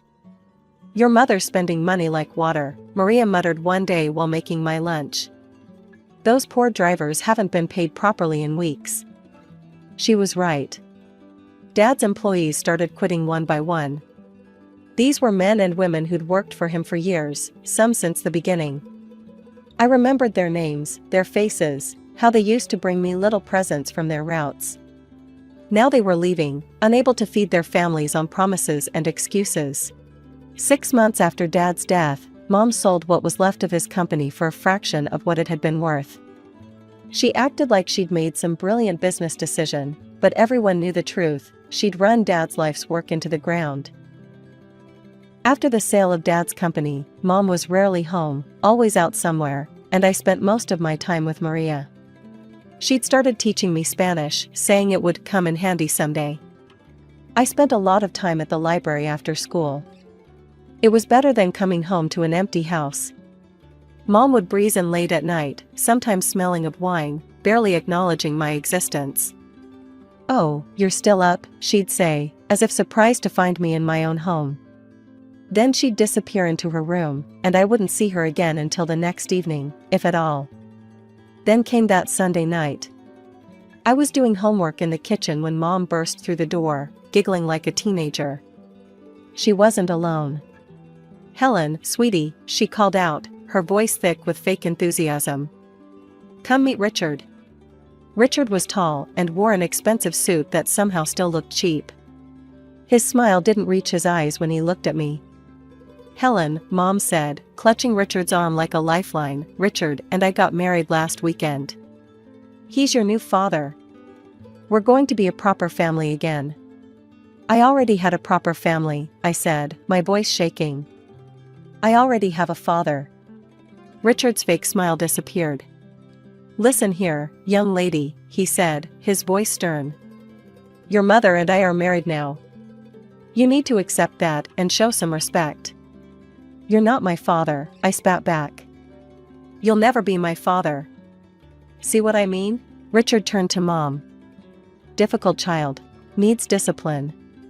But Richard moving in was just the beginning. Within a week, his mother Gloria, his sister Janet, and his 12-year-old niece Madison had all moved in too. They took over the house like an invading army, rearranging furniture and changing the decor Mom and Dad had picked out together.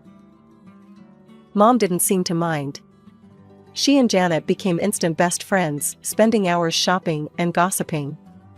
Gloria took over the kitchen, complaining about Maria's cooking until Mom fired her. I lost the only person who still cared about me in that house. Then came the final blow. I came home from school one day to find Madison in my room that Dad had built the bookshelf in, my room with the purple walls and fairy lights. "What are you doing?" I demanded. "Aunt Sarah said I could have this room," Madison smirked.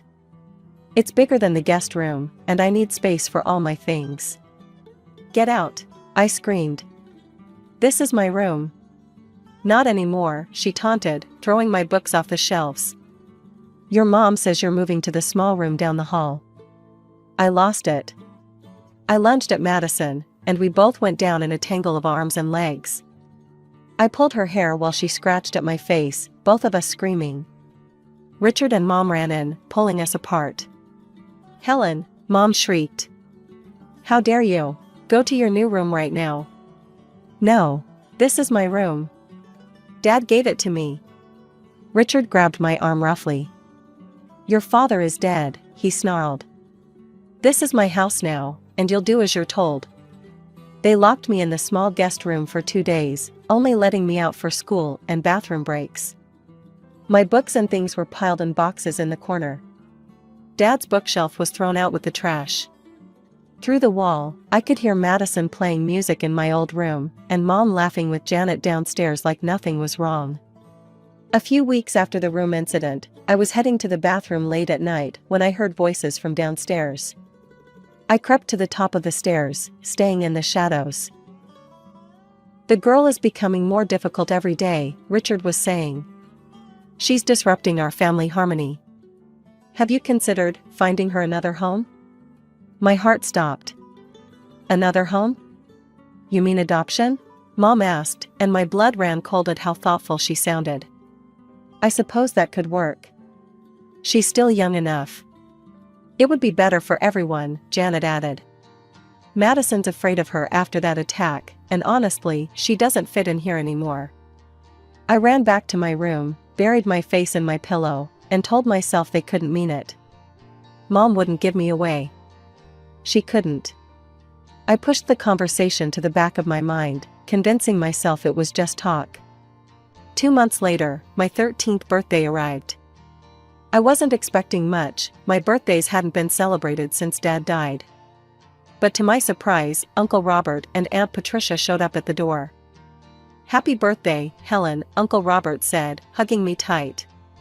His eyes narrowed when Richard walked past, ignoring us completely. Mom had thrown together a hasty dinner, probably embarrassed that Dad's brother might judge her. The tension around the table was thick enough to cut with a knife. Then Mom cleared her throat. "Actually, Robert, Patricia, I'm glad you're here. There's something I need to discuss." Something in her tone made my stomach clench. "Helen isn't happy here," Mom continued, not looking at me. "And frankly, we're not happy either. She doesn't fit in with our new family dynamic. I've decided to put her up for adoption." The words hit me like a physical blow. The conversation I'd overheard hadn't been just talk after all. "I thought, since you and Patricia don't have children of your own," Mom continued, her voice casual as if she were discussing the weather, "you might want to take her. If not, I'll start looking for other families." The room spun. I couldn't breathe. On my birthday. She was giving me away on my birthday. Uncle Robert's chair scraped back so violently it fell over. "We'll take her," he thundered, his face red with fury. "And you, Sarah, are the most despicable excuse for a mother I've ever seen. How dare you?" Richard started to stand, but one look from Uncle Robert made him sink back into his chair. "Patricia," Uncle Robert said, his voice gentler, "help Helen pack her things. We're leaving now." Aunt Patricia wrapped an arm around my shaking shoulders and led me upstairs. We packed quickly, throwing my clothes and few remaining possessions into bags. I was crying so hard I could barely see. "It's going to be okay, sweetheart," Aunt Patricia kept whispering. "We've got you now." I walked out of that house without looking back at Mom. She didn't try to stop me, didn't try to say goodbye. The last thing I heard as Uncle Robert closed the car door was Madison asking if she could have my new room too. The transition wasn't easy at first. I'd wake up in my new room at Uncle Robert and Aunt Patricia's house, momentarily confused about where I was. But then I'd smell Aunt Patricia's coffee and bacon wafting up from the kitchen, and remember that I was home, my real home. The adoption process moved quickly. Mom signed away her rights without hesitation, which hurt at the time but eventually felt like a blessing. Uncle Robert and Aunt Patricia became Mom and Dad on paper, making official what was already true in my heart. "Helen," Uncle Robert said one morning over breakfast, "we enrolled you in Riverside Prep. It's a better school than your old one, and we think you'll like it there." I did like it there. Without the constant stress of my old home life, I started doing better in classes. My teachers noticed, and so did my new parents. They came to everything, every school play, every academic awards ceremony, every parent-teacher conference. When I joined the debate club, they sat through every competition, beaming with pride even when I lost. They encouraged me to try new things. Piano lessons, summer science camps, volunteering at the local animal shelter, they supported it all. Not just with money, but with genuine interest and involvement. The pain of my mother's rejection faded gradually, replaced by the warm certainty of being truly loved. I stopped thinking about her, stopped wondering if she ever thought about me. My new life was too full, too happy for those old hurts to matter anymore. High school graduation came, and I had the loudest cheering section in the audience, not just Uncle Robert and Aunt Patricia, but their whole extended family who had embraced me as their own. "We have something to tell you," Aunt Patricia said at my graduation dinner.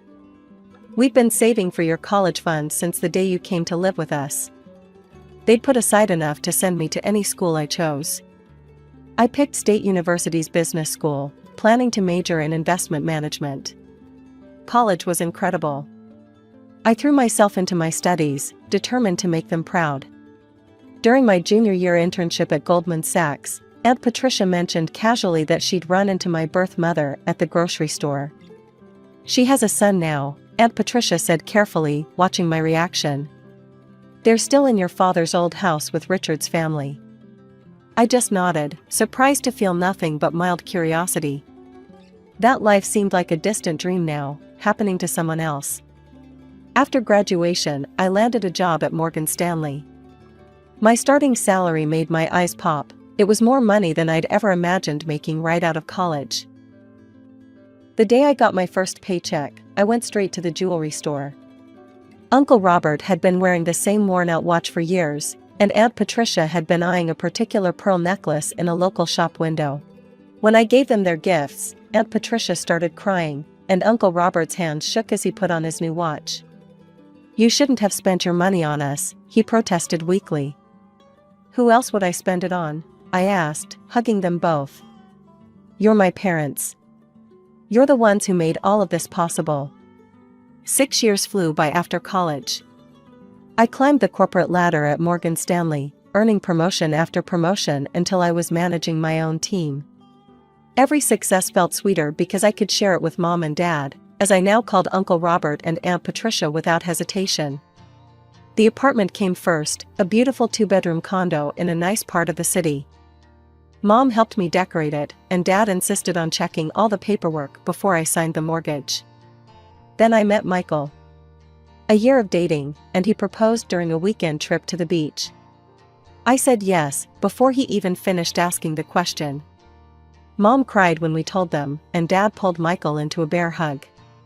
"Welcome to the family, son," he said, his voice gruff with emotion. We threw ourselves into wedding planning. Mom and I spent weekends looking at venues and tasting cakes, while Dad and Michael bonded over budget spreadsheets and vendor contracts. Then the message arrived on Facebook. "Helen, sweetheart. I've heard about your upcoming wedding. I know it's been a long time, but I'm still your mother. I've changed, and I want to make things right. Please let me be part of your special day. I miss you so much." My hand shook as I read the message. I immediately called Mom. "I saw Sarah yesterday," Mom said quietly when I told her about the message. "At the grocery store. She didn't ask about you, not once. But when I mentioned how successful you've become, how you're getting married, well, her eyes lit up in a way I didn't like." Mom hesitated before continuing. "There's more. That niece of her husband's, Madison? She got pregnant, married some deadbeat, and moved back into the house with her husband. The whole family is constantly fighting." Sarah was complaining about money problems, rather loudly, in the middle of the store. I felt a cold knot form in my stomach. So that's why she reached out. She needs money. I stared at the message for a long time before responding. My fingers hovered over the keyboard as memories flooded back, the room she gave away, the birthday she threw me away, the years of silence when she had every opportunity to reach out but didn't. Finally, I typed. "Sarah, let me be clear, you are not my mother. You lost that right when you gave me away on my 13th birthday. I have parents who love me unconditionally, something you never managed to do. I don't want you at my wedding. I don't want you in my life. Don't contact me again." I hit send, then immediately blocked her. My hands were steady now, my mind clear. I felt lighter somehow, as if I'd finally put down a weight I didn't know I was carrying. The morning of my wedding dawned perfect and clear. Michael's parents had rented the Mason Creek estate for the ceremony, a beautiful historic property with sprawling gardens and a restored Victorian mansion. I was in the bridal suite with Mom, putting the finishing touches on my makeup, when there was a knock at the door. "Ms. Anderson?" One of the security guards looked uncomfortable. "I'm sorry to disturb you, but there's a situation at the front gate. There are some people insisting they know you, a man, woman, and teenage boy." My stomach dropped. Somehow, I knew exactly who it was. "I'll handle this," I said, standing up carefully in my wedding dress. "Helen, you don't have to," Mom started, but I shook my head. "Yes, I do. Once and for all." I walked to the front gates, my wedding heels clicking against the cobblestone path. And there they were, Sarah, Richard, and a boy who must have been my half-brother, though he looked exactly like Madison. "Helen!" Sarah screamed when she saw me, grabbing the iron bars of the gate. "How dare you not invite your own mother to your wedding? Let us in immediately." I took a moment to really look at her. She'd aged poorly, her designer clothes were obviously last season's, her makeup too heavy, her hair desperately in need of a touch-up. Richard looked thinner, more haggard, the expensive suit replaced by something off the rack. "Richard should be the one walking you down the aisle," Sarah continued, her voice shrill. "He's your father." That made me laugh, a genuine, hearty laugh that echoed across the courtyard. "My father? The man who locked me in a room for 2 days? The man who helped you throw away your own daughter? We're family," Sarah's voice cracked. "You can't just pretend we don't exist. Look at how you're living, this fancy wedding, your big job, your expensive clothes. Meanwhile, we can barely make ends meet. We're drowning in debt, and you're here playing princess." Ah, there it was. The real reason for this dramatic appearance. "I'm not playing at anything," I said coldly. "I worked for everything I have. And let's be clear, you're not my family. You gave up that right years ago. My parents are inside that house. They're the ones who raised me, supported me, loved me unconditionally. You need our help." Sarah was practically foaming at the mouth now. "After everything we did for you." "Everything you did for me?" I cut her off. "You mean throwing me away like garbage? Taking away my room, my home, my childhood? That's what you did for me." I turned to the security guards. "These people are strangers who are trespassing. Please remove them from the property. They are not welcome here." "You can't do this," Sarah screamed as the guards moved forward. "I'm your mother." "No," I said firmly. "You're just the woman who gave birth to me. There's a difference." I turned my back on her continued screams and walked away, my head held high. When I returned to the bridal suite, Mom was waiting with a worried expression. "Are you okay, sweetheart?" I took a deep breath and smiled. "You know what? I've never been better. That chapter of my life is finally, completely closed." There was a knock at the door, and Dad poked his head in.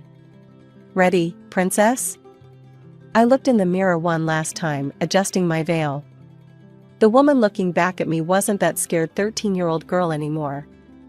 I was strong, successful, and loved, truly loved. "I'm ready," I said, taking Dad's arm. The wedding march began to play as we approached the garden ceremony.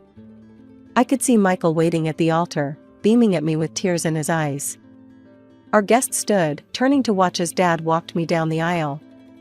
This was how it should be, the man who taught me to drive, who helped me with my college applications, who showed me what a father's love really means, was the one giving me away. The ceremony was perfect.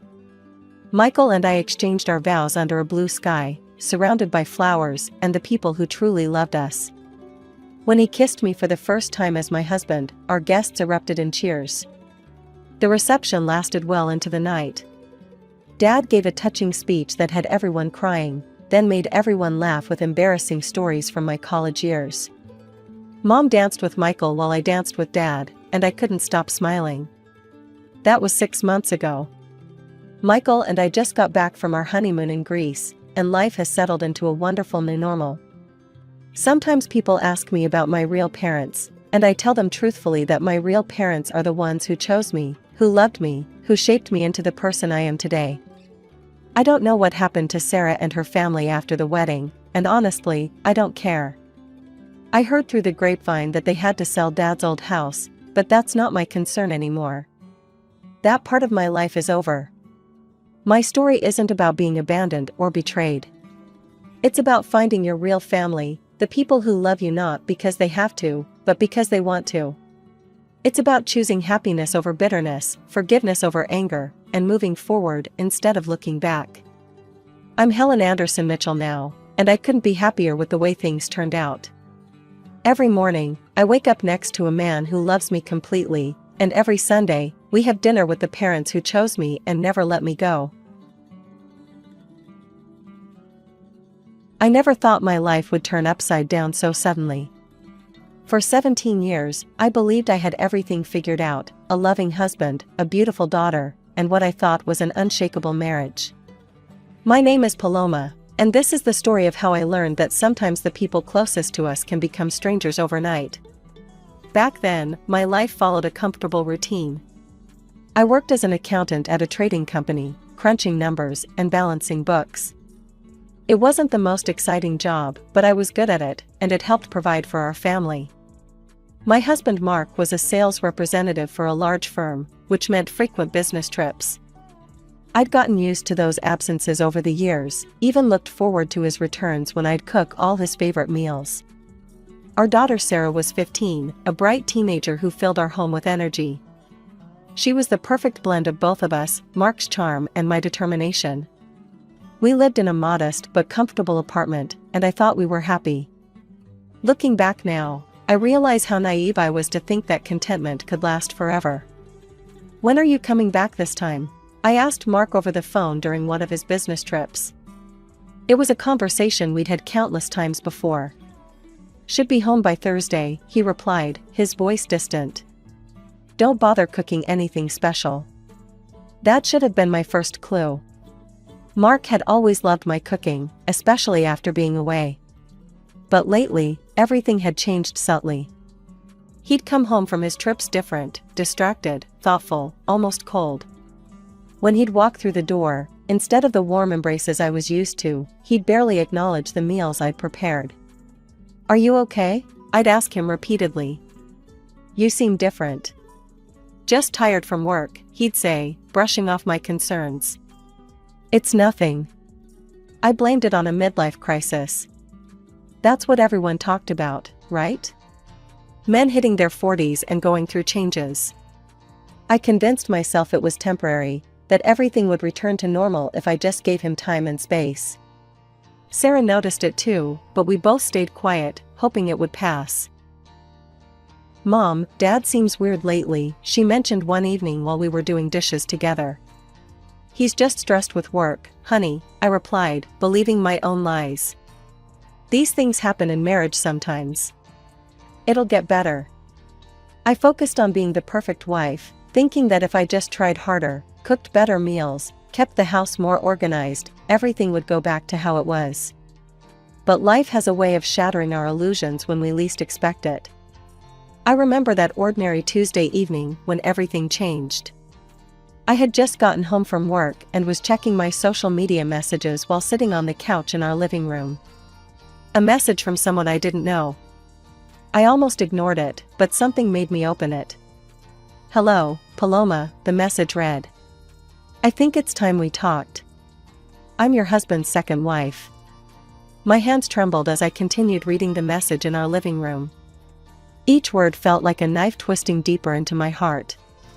"I've been seeing Mark for 3 years now," the message continued. "We have a beautiful son together, the child he always wanted. I'm young, beautiful, and I make him happy in ways you never could." I felt sick to my stomach, but I couldn't stop reading. Then came the screenshots, dozens of them. Messages between my husband and this woman, revealing the ugly truth about his feelings for me. "I can't stand looking at her anymore," Mark had written. "She's gotten so fat and ugly. Being in bed with her is like sleeping next to a log." Tears blurred my vision as I scrolled through more messages.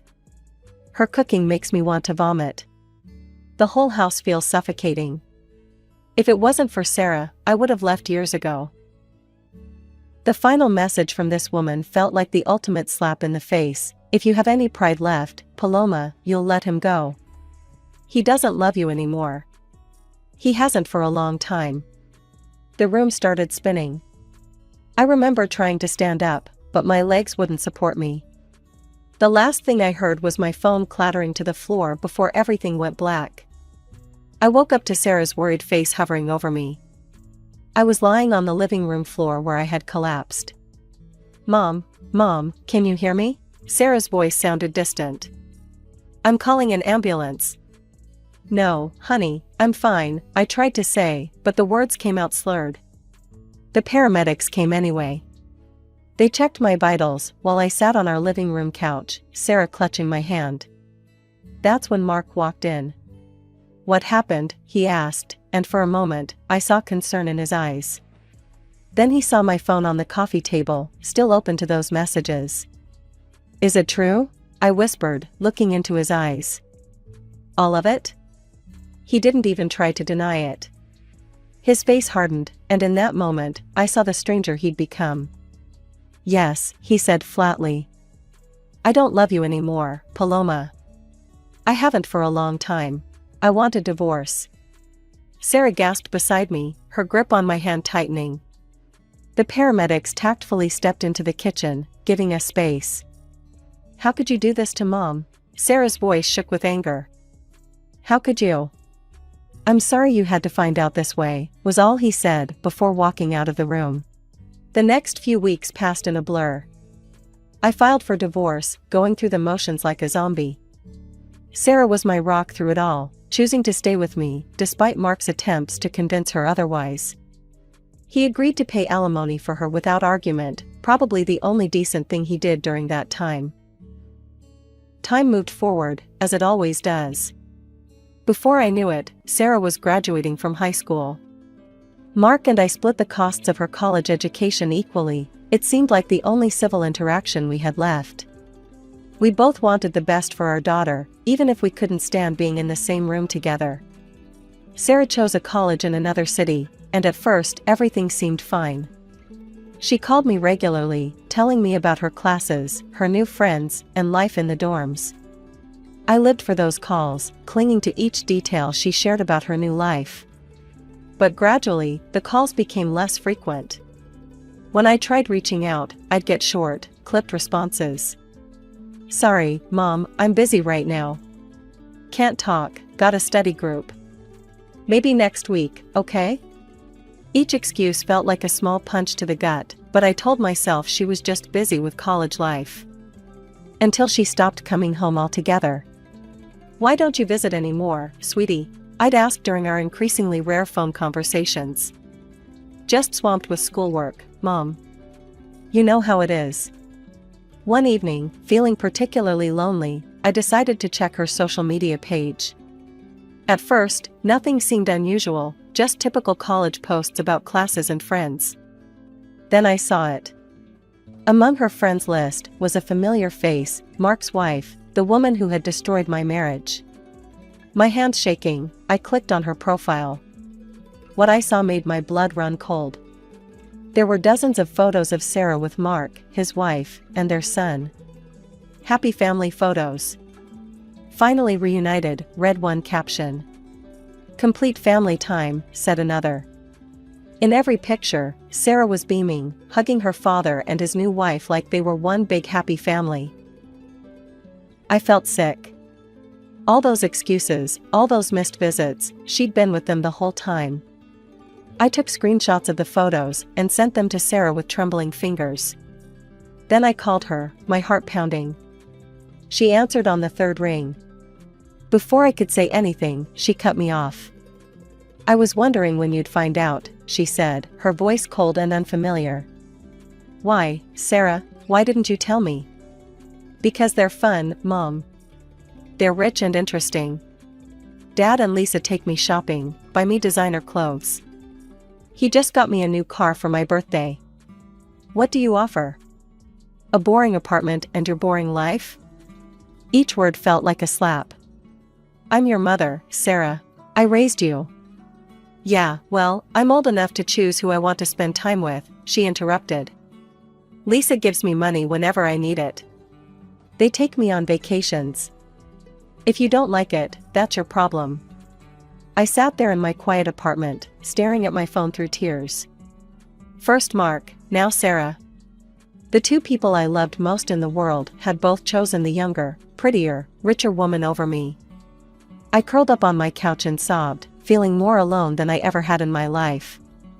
I desperately needed someone to talk to. That's when I remembered my father. We hadn't spoken in 15 years, not since that terrible fight about Mark. Dad had seen right through him, had warned me repeatedly, but I wouldn't listen. "He's not right for you, Paloma," Dad had said back then. "There's something off about him." "You just don't want me to be happy," I had shouted back. "You've never supported my choices." Those were the last words we'd exchanged before I stormed out of his house, choosing Mark over my father. Now, the irony of it all made me laugh bitterly. Dad had been right all along. With trembling fingers, I dialed his number, half expecting it to be disconnected after all these years. "Hello?" His voice hadn't changed at all. "Dad?" My voice cracked.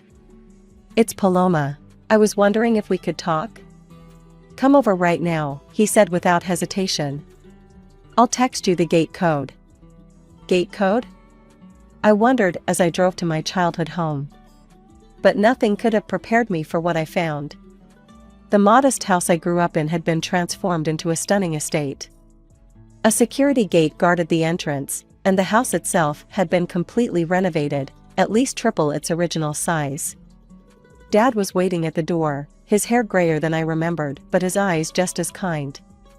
"Welcome home, sweetheart." "Dad, what, how?"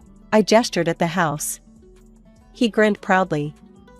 "A lot can happen in 15 years. Come inside, I'll explain everything." Over coffee in what used to be our simple kitchen, now a gourmet masterpiece, Dad told me how he'd built a real estate empire from scratch. "I own about 30 properties in the city now," he said casually. "Both residential and commercial. Turns out your old man had a knack for business after all." Then it was my turn.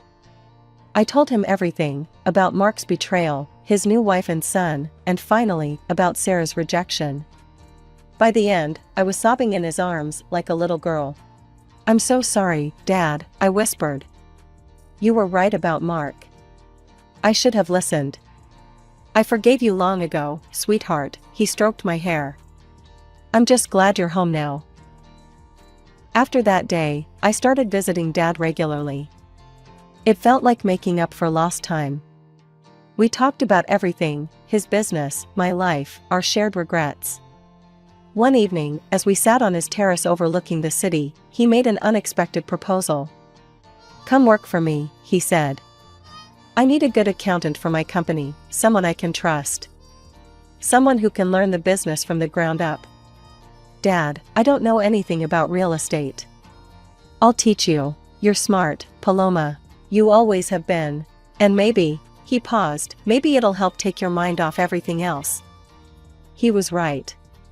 Learning the real estate business was exactly what I needed. Dad started teaching me everything: property valuation, contract negotiations, market analysis. For the first time in years, I felt truly excited about something. The numbers made sense to me, and the business strategies challenged my mind in ways my old accounting job never had. 3 years passed quickly as I immersed myself in learning the real estate business. I still checked Sarah's social media occasionally. That's how I learned she was graduating from college. There was no invitation for me to attend the ceremony. Instead, I received a brief message. "Don't come to graduation. Lisa says it would make her uncomfortable." The words stung, but they no longer surprised me. My daughter had made her choice clear: she wanted her father's new family, not me. The photos from her graduation showed her beaming between Mark and Lisa, her half-brother perched on Mark's shoulders. The perfect family portrait, complete without me. One evening, Dad invited me over for dinner. Something felt different. He was quieter than usual, more serious. After we finished eating, he led me to his study. "Sit down, sweetheart," he said, lowering himself carefully into his leather chair. "There's something I need to tell you." My heart clenched at his tone. "What is it, Dad?" "I've been sick for a while now," he said quietly. "Cancer. I've been fighting it for 3 years, but..." He shook his head slowly. "The doctors say I don't have much time left." The world seemed to tilt on its axis. "Why didn't you tell me sooner?" "Because I had work to do," he smiled sadly. "I needed to prepare you to take over the business. That's why I brought you in when I did. I knew I needed time to teach you everything." I fell to my knees beside his chair, grabbing his hand. "Dad, no." "Hey now," he squeezed my hand. "Don't cry, sweetheart. We got these last 3 years together. We made peace. That's all I wanted, to know you were ready, to know we'd made things right between us. Now I can go peacefully." He was gone 3 months later. I arranged the funeral myself, trying to honor him as best I could.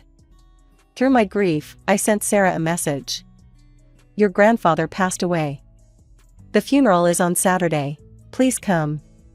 Her response came quickly and hit like a slap. Why would I care about some old man? Dad says he was nasty anyway. Not interested. I stared at the message in disbelief. The man she was dismissing had been ready to welcome her back into his life, despite her treatment of me. He had asked about her often, kept a photo of her on his desk. And now she couldn't even show basic human respect for his passing. The funeral was beautiful, attended by many of Dad's business associates and friends. Sarah's absence felt like a physical wound, but I stood tall, delivering the eulogy with all the strength I could muster. Afterward came the inheritance, the house I'd grown up in, now a mansion, the company I'd learned to run, all the properties Dad had accumulated over the years. His legacy, passed down to me. Everything Mark and Lisa flaunted their wealth with looked small in comparison. But I didn't want the mansion. Instead, I asked my assistant at the company to add it to our rental properties portfolio. I stayed in my apartment. I'd had it renovated exactly how I liked it, and it felt like home. My neighbors had become friends over the years, and the location was perfect for overseeing the business. 2 years passed quietly. The business thrived under my management, though my personal life remained empty of the one person I missed most. Then, out of nowhere, my phone rang with Sarah's number on the screen. "Mom," she said, without any greeting. "I'm getting married. We'll come by next week to talk about it. Jake wants to meet you." True to her word, Sarah arrived at my apartment the following week with her fiancé. I watched as she entered, her eyes scanning my living room with barely concealed disdain. "Still the same old place," she muttered, running a finger along my coffee table. "Still living in dullness and poverty, I see." I bit my tongue, focusing instead on Jake, who seemed uncomfortable with her comment.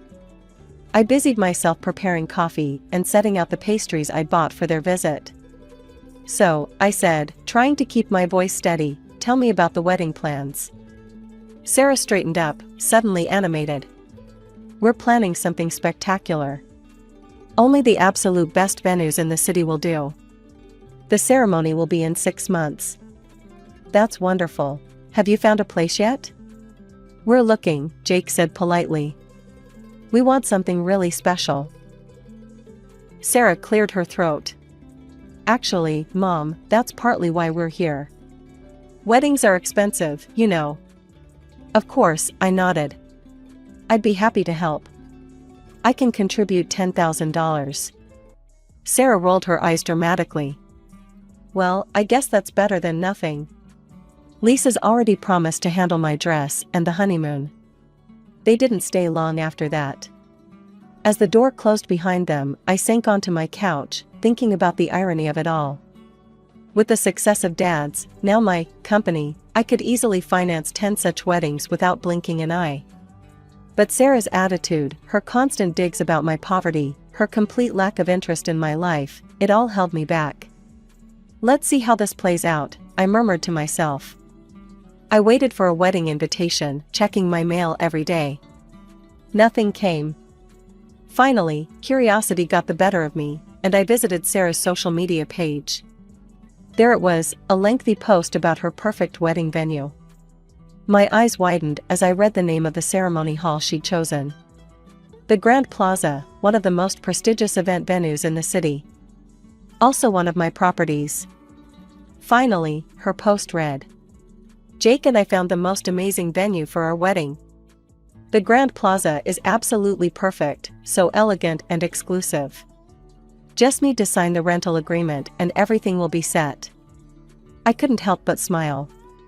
Sarah had no idea that her poor mother owned the very hall she was so excited about.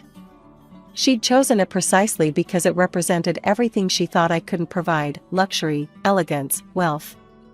A week after Sarah's visit with Jake, she showed up at my apartment alone. Her expression was cold, practiced. "Mom, I need to tell you something," she said, standing in my living room, not bothering to sit down. "I won't be inviting you to the wedding." I felt my heart crack, but kept my face neutral. "Why not?" "Look around," she gestured dismissively at my apartment.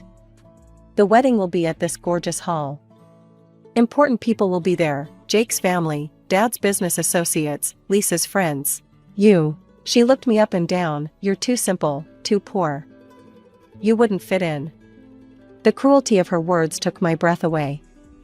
"But hey," she added, heading for the door, "you can still send a gift. Money would be best. I'll text you my card details." The door clicked shut behind her. I sat there for a long moment, then picked up my phone and made a call to my office. A week later, I walked into the Grand Plaza's executive office, where Sarah, Jake, and his parents were sitting with my property manager, ready to sign the rental agreement. Sarah was beaming, practically glowing with satisfaction, until she saw me walk in. "Mom?" Her jaw dropped. "What are you doing here?" I smiled, settling into the leather chair behind the desk. "The Grand Plaza belongs to me, along with several other luxury venues in the city. In fact," I gestured around us, "this entire company that manages these properties is mine." Sarah started stuttering. But how? Where did you get all this? Remember when I told you your grandfather had died? When I invited you to his funeral?" I kept my voice level. "The one you called some nasty old man? He left me everything: his company, his properties, his legacy." Sarah's face went from pale to red. Then, like flipping a switch, her expression changed to one I recognized, the same calculating look she'd worn when choosing between me and Lisa years ago. "Wait, if you own all this, then I'm your only heir. You have to give me the venue for free. And a wedding gift, maybe one of your properties?" I couldn't help but laugh. "Actually, I came here personally to deny your rental application." "What?" Sarah jumped to her feet. "You can't do that." "I can and I am." I stood up, gathering my papers. "I suggest you find another venue. And Sarah?" I paused at the door.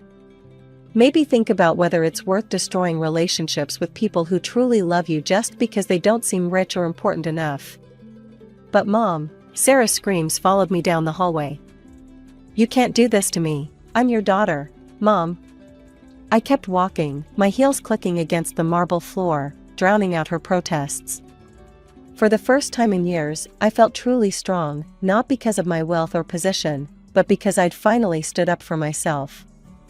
3 days after my confrontation with Sarah at the Grand Plaza, a gold-embossed envelope arrived in my mail. Inside was an elaborate wedding invitation, the kind that probably cost more than most people's weekly salary. My phone buzzed with a message almost simultaneously. "Mom, I'm so sorry for everything," Sarah's message read. "I've been horrible to you. I've done a lot of thinking, and I realize now how wrong I was. I'm ready to cut ties with Dad and Lisa completely. We don't need them in our lives. Please come to my wedding. Please give me another chance." I sat on my couch, holding the invitation in one hand and my phone in the other, feeling an odd sense of déjà vu. The words were perfect, the apology seemed heartfelt, but something felt off. Then it hit me, this wasn't really about me at all. "When I chose your father and Lisa," I typed back slowly, "it was because they seemed to offer something better than what I had with my dad. More money, more excitement, more status. I abandoned someone who truly loved me for superficial things." Sound familiar? I waited, watching the 3 dots appear and disappear several times, before her response came through. "That's not fair, Mom. I really want to make things right." But I could see it clearly now. When Mark and Lisa had money and status, Sarah had chosen them. Now that she knew I was wealthy, she was choosing me. The pattern was painfully obvious. I didn't respond to her message. Instead, I placed the wedding invitation in my desk drawer, next to the photo of my father.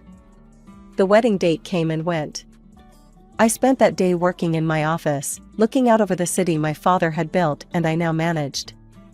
Sarah posted plenty of photos online. She'd found another venue, though not quite as prestigious as the Grand Plaza.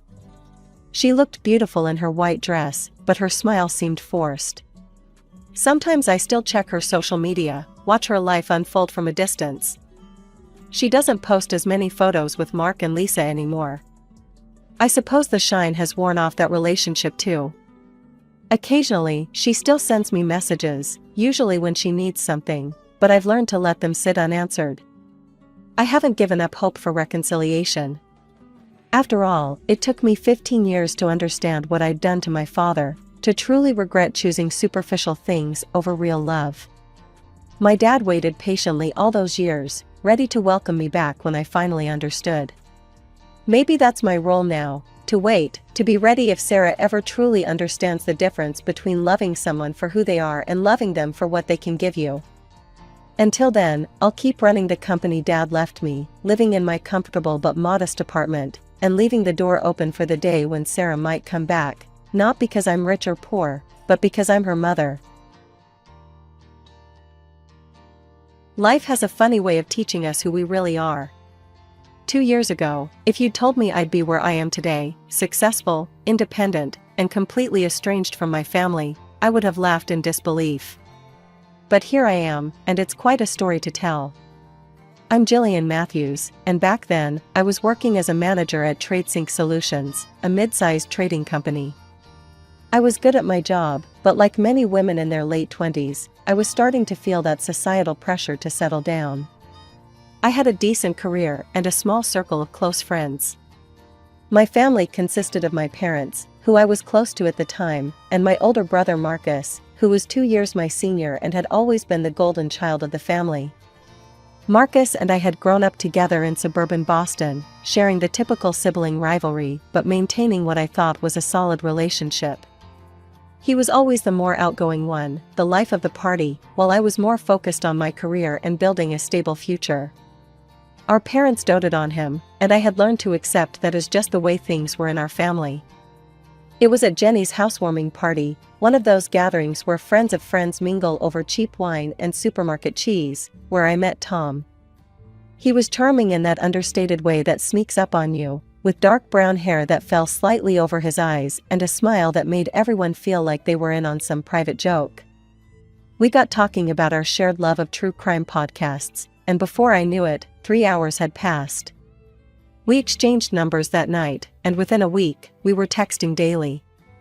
Our first date was at a small Italian restaurant downtown, where we talked until the waitstaff started giving us pointed looks about closing time. The second date turned into a third, then a fourth, and before I knew it, we were spending every weekend together. Tom was different from the other guys I dated. He seemed more mature, more focused on the future. 6 months into our relationship, we started talking about moving in together. He had a decent job in software sales, and we shared similar values about saving money and building a stable future. On our 1-year anniversary, Tom took me to the same Italian restaurant where we'd had our first date. He seemed nervous throughout dinner, fumbling with his water glass and checking his phone more often than usual. Just as our dessert arrived, he got down on one knee beside our table, pulling out a small velvet box. My heart was pounding so hard I could barely hear my own voice as I said yes. The ring was perfect, simple but elegant, just what I would have chosen for myself. As other diners applauded and congratulated us, I felt like I was floating on air. The weekend after our engagement, I brought Tom to meet my family. I was nervous. My parents could be pretty judgmental, and Marcus had a way of either making people feel instantly welcome or completely uncomfortable. There was usually no in-between with him. Mom opened the door before we even reached the porch. "There's my baby girl," she exclaimed, pulling me into a hug before turning to Tom. "And you must be the man who's stolen our Jillian's heart." Dad and Marcus were in the living room watching a football game. Marcus jumped up immediately, extending his hand to Tom. "So you're the guy my little sister won't shut up about," he grinned, giving Tom a firm handshake. "And you must be the infamous Marcus," Tom replied smoothly. "Gil's told me quite a bit about you too." The afternoon went better than I could have hoped. Mom insisted on showing Tom all my embarrassing childhood photos, despite my protests, while Dad grilled him about his job and future plans. To my surprise, Tom and Marcus hit it off immediately, especially when they discovered they supported the same football team. Finally, Marcus exclaimed during dinner, throwing his arm around Tom's shoulders. "I'd been dreaming of having a brother forever, but all I got was this troublemaker." He pointed at me with his fork. I stuck my tongue out at him. "Please, you wouldn't have survived without me covering for you all those times in high school." "True that, sis," he laughed, and the whole table joined in. The next few months were a whirlwind of wedding preparations. Mom took charge of the flower arrangements, Dad handled the venue negotiations, and Marcus appointed himself Tom's unofficial bachelor party planner and drinking buddy. They started meeting regularly for beers, and I was honestly thrilled to see my fiancé and my brother becoming such close friends. The wedding itself was simple, but perfect. We held it in my parents' backyard, with fairy lights strung through the trees and mason jars filled with wildflowers on the tables. Our closest friends and family were there, and when Tom kissed me after saying "I do," I truly believed this was my happily ever after. We moved into Tom's rented apartment after the honeymoon, a cozy one-bedroom in a decent neighborhood. That's when we started our saving plan for our own place. We decided to make it into a friendly competition, each of us putting money into separate accounts to see who could save more for the down payment. At first, it was fun. We'd compare takeout menus to find the best deals, have movie nights at home instead of going out, and cook elaborate meals together to avoid expensive restaurants. But about 3 months in, Tom started getting restless. "We're turning into an old married couple already," he complained one evening. "We're too young to live like hermits." I tried to remind him of our goals, showing him how much we'd already saved. "Think about it, in a few years, we could have our own place. Wouldn't that be worth it?"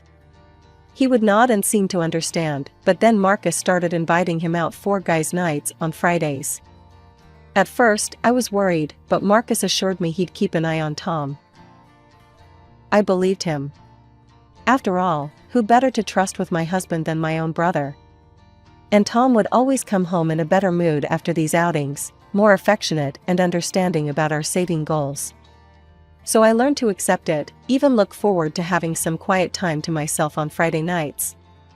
A year into our marriage, I was feeling pretty good about our progress.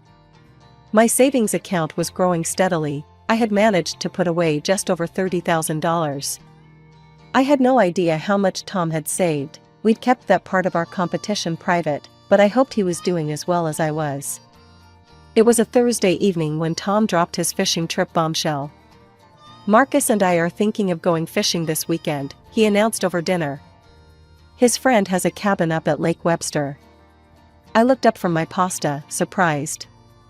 "This weekend? I thought we could finally have some time together. You've been working late all week." "Come on, Gil," he grinned, his eyes lighting up like a kid at Christmas. "I haven't been fishing in ages.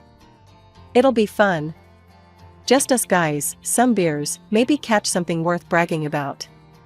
As if on cue, there was a knock at our door. Marcus burst in. He had a key for emergencies, though I was starting to question the wisdom of that decision.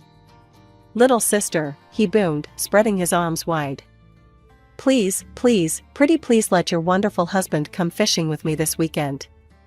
He dropped to his knees dramatically in front of my chair. "I promise I'll take good care of him. No wild parties, no crazy stunts, just 2 guys trying to outsmart some fish." I couldn't help but laugh. "Get up, you idiot. You're 40, not 4. Not until you say yes," he insisted, giving me his best puppy dog eyes, the same ones that had gotten him out of trouble countless times when we were kids. They left early Saturday morning, loading the car with fishing gear and a cooler full of supplies. I spent most of that morning cleaning the apartment, trying to keep busy, but by afternoon I was climbing the walls with boredom. That's when I had an idea. Marcus's girlfriend Sarah and I had become pretty good friends over the past year. She was smart, funny, and seemed to genuinely make my brother happy. Maybe she'd want to go shopping. I could justify a small splurge from my savings for some girl time. I pulled out my phone and dialed her number. She picked up on the third ring. "Hey Sarah, it's Jillian. Listen, the boys are off fishing, so I was wondering if you'd like to go shopping? Maybe grab some lunch?" There was a pause on the other end. "Fishing? Marcus isn't fishing. He's here with me at my place. We're getting ready to drive to my parents' house for the weekend. He's actually in the next room right now." My blood ran cold. In the background, I could hear my brother's voice. "Who's that, babe?" "Just my friend Lucy," Sarah replied, her voice slightly muffled. I sat there, phone pressed to my ear, as the implications of what I'd just learned began to sink in. My husband and my brother had lied to me. But why? Where was Tom really going? "Sarah," I whispered, "please don't tell Marcus about this call. I need to figure something out. Just, please?" "Of course," she promised. "Are you okay?" "I don't know, I'll call you later." I hung up before my voice could break. For several minutes, I just sat there on our bed, my mind racing. Tom's laptop was on his desk, humming quietly in sleep mode. We had always been open with each other about passwords, or at least, I thought we had been. His was simple, his mother's birth date. I'd teased him about being too predictable, about needing better security. Now, that predictability was working in my favor. My hands trembled as I opened the laptop and typed in the password. His social media accounts were still logged in, he'd always been careless about that too. And then I saw her name, Rebecca. The message thread was extensive, going back months. With each scroll, each message I read, I felt my world crumbling around me. "Can't wait to see you this weekend, baby. Your wife really bought the fishing story?" "Yeah, my brother-in-law's got my back. He's a legend." "Ha, she's so clueless. Must be nice having such a trusting wife." They had been meeting almost every other weekend. Hotels, her apartment, even weekend trips disguised as work conferences or guys' outings. The level of detail, the casual cruelty of their jokes about me, the intimate photographs they shared, it made me physically sick. But worse was yet to come. There was a separate message thread with Marcus. My brother, protector, best friend since childhood. "She totally bought it again," Tom had written just yesterday. "Your sister's as gullible as ever." "Huh," Marcus replied. "Gil's always been a bit slow. Remember when we were kids and I convinced her that ice cream grew on trees? She's never gotten any smarter. You're the best wingman ever, bro." Rebecca says hi, BTW. Says thanks for covering with Sarah too. Anytime, what are brothers for? Besides, this is way more fun than actually hanging out with my boring sister. Hit me up when you're back, those strip club girls from last month have been asking about us. The messages went on and on. Plans for their guys' nights, detailed accounts of their visits to strip clubs, discussions about various women they'd met.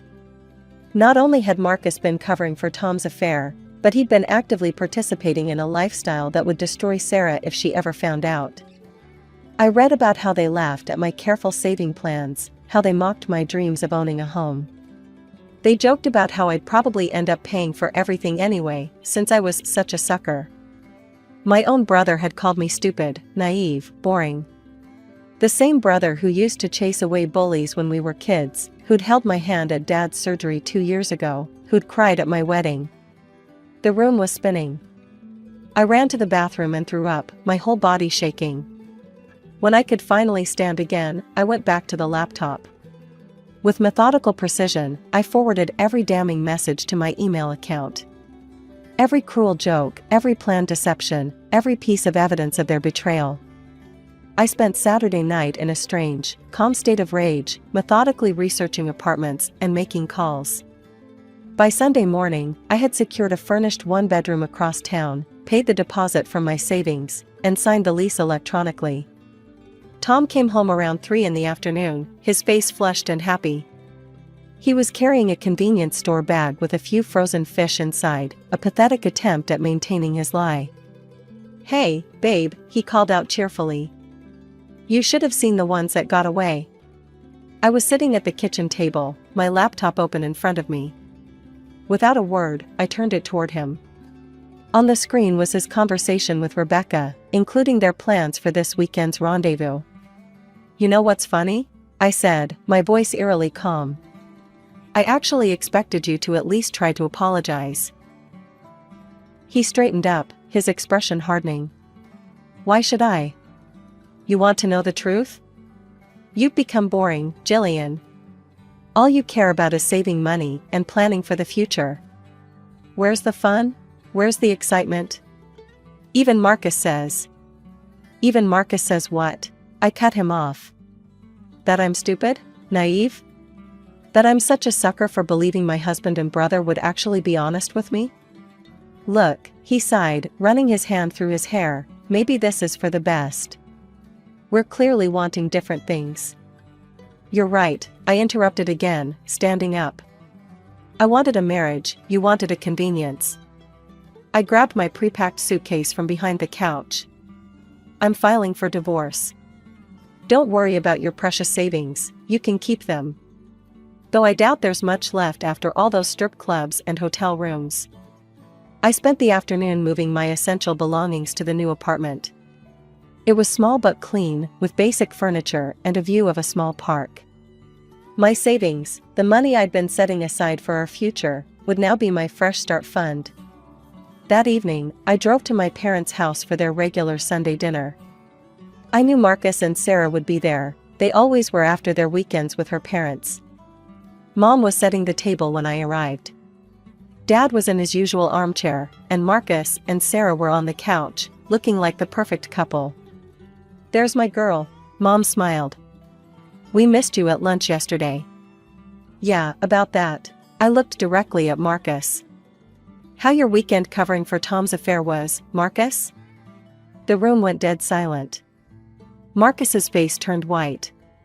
"What are you talking about?" Dad demanded. I pulled out my phone and started reading the messages aloud. The crude jokes, the strip club visits, the careful coordination of lies.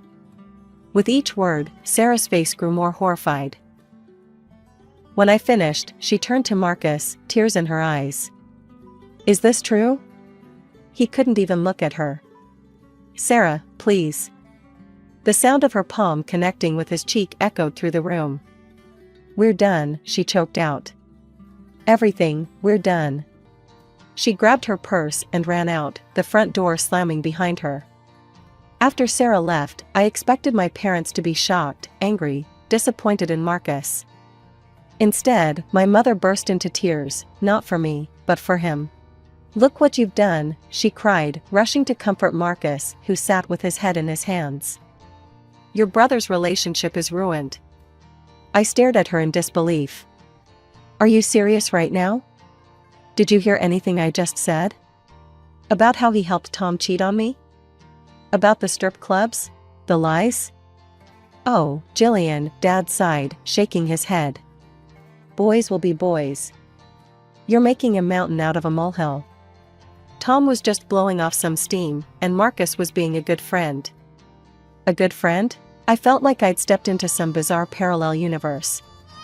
"He helped my husband cheat on me. He lied to my face for months. And now you've destroyed his relationship with Sarah," Mom snapped. "Was that really necessary? Couldn't you have handled this privately?" Marcus lifted his head, his eyes red but dry.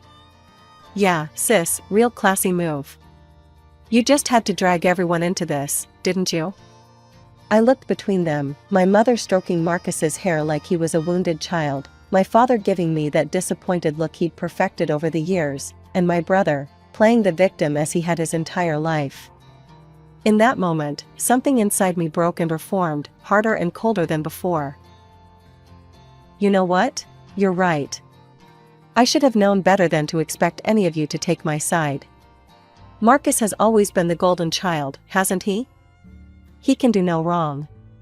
Well, congratulations, you can have each other. I walked out of my childhood home that night and didn't look back. The divorce proceedings were surprisingly quick. Tom tried to claim half of my savings, arguing they were marital assets. We agreed to save together, he said in mediation, trying to sound reasonable. It was our joint plan for our future. But even his parents, who'd stayed out of the whole mess, told him to drop it. Don't make yourself look worse than you already do, his mother had said sharply. He withdrew his claim the next day. From mutual friends, I heard that Marcus and Tom were still thick as thieves. Without Sarah to keep him in check, Marcus had fully embraced the single life again.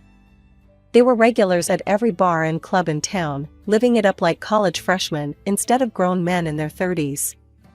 Their social media was full of party pictures, groups of girls, and drunken adventures. Not that I looked often, but word got back to me. Funny how clarity comes when you strip everything away. Without the distractions of a failing marriage or family drama, I could finally focus on what I wanted. And what I wanted was to succeed. I volunteered for every challenging project that came through TradeSync Solutions.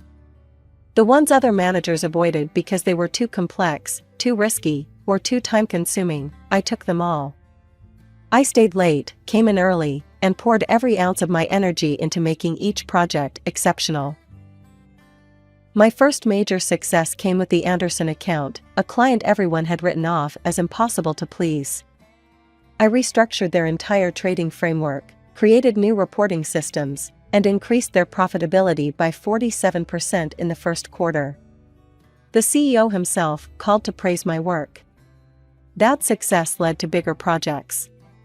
I developed a new risk assessment protocol that saved the company millions in potential losses. I streamlined our international trading processes, reducing transaction times by 60%. Each victory built upon the last, and people started to notice.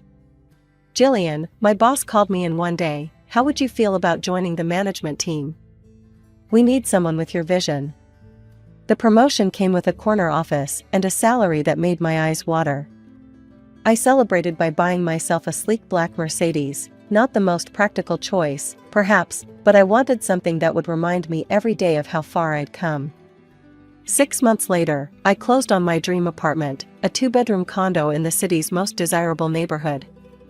The mortgage payments were steep, but I could handle them. Every night, I would stand on my balcony overlooking the city lights, feeling proud of what I'd built on my own. I hadn't spoken to my family in all this time. No birthday calls, no holiday gatherings, no Sunday dinners. Sometimes I'd see their numbers on my phone, but I never answered. The wounds were still too raw, the betrayal too fresh. Then, on a random Tuesday evening, as I was reviewing quarterly projections in my new home office, my doorbell rang. I wasn't expecting anyone, and few people had my new address. Through the security camera, I saw my parents standing there, looking older and more tired than I remembered. For a moment, I considered not answering. But something in their posture, the way Mom kept wringing her hands, how Dad's shoulders slumped, made me buzz them up. Jillian, Mom started as soon as I opened the door, you look wonderful. What do you want? My voice was cool, professional, the same tone I used in difficult client meetings. They exchanged glances before Dad spoke. It's about Marcus. We were wrong about him. About everything. They told me how Marcus had spiraled after Sarah left him. How his friendship with Tom had turned toxic, endless partying, drinking, hooking up with random women. How he'd started showing up to work hungover, then drunk. 2 formal warnings, one for being intoxicated at his desk, another for no showing an important client meeting. He's been fired, Mom said, her voice breaking. His references are terrible. No one will hire him. He's living in his old room now. He has no money, no prospects.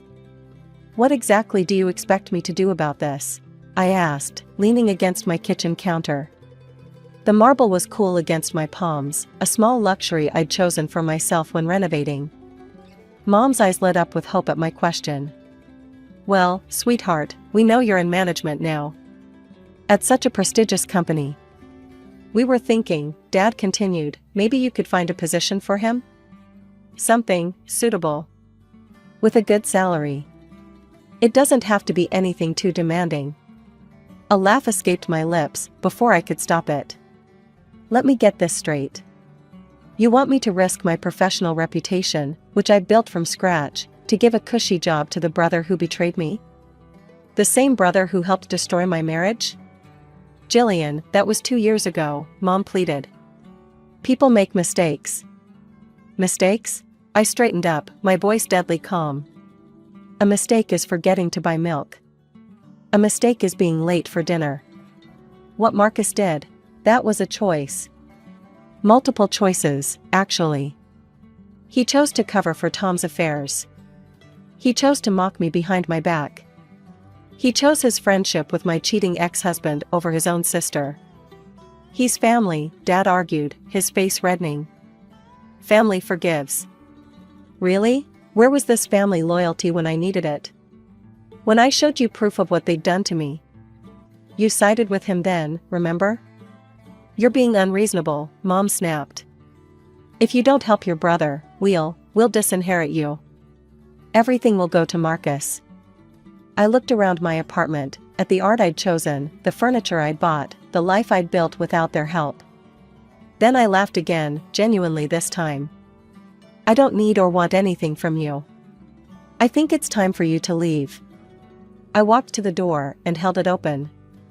I have an early meeting tomorrow. They tried to argue more, but I simply stood there, door open, waiting. Finally, they left, Mom in tears, Dad muttering about ungrateful daughters. As I closed the door behind them, I felt a weight lift from my shoulders. Through the window, I watched them get into their aging Volvo, the same car they'd had since I was in college. I thought about Marcus in his childhood bedroom, probably nursing another hangover, waiting for someone else to solve his problems like they always had. Last I heard, he was doing odd jobs around the neighborhood, mowing lawns, painting fences, anything to scrape together drinking money. Tom had eventually grown tired of partying with a broke friend and moved on. Karma, as they say, is a patient visitor.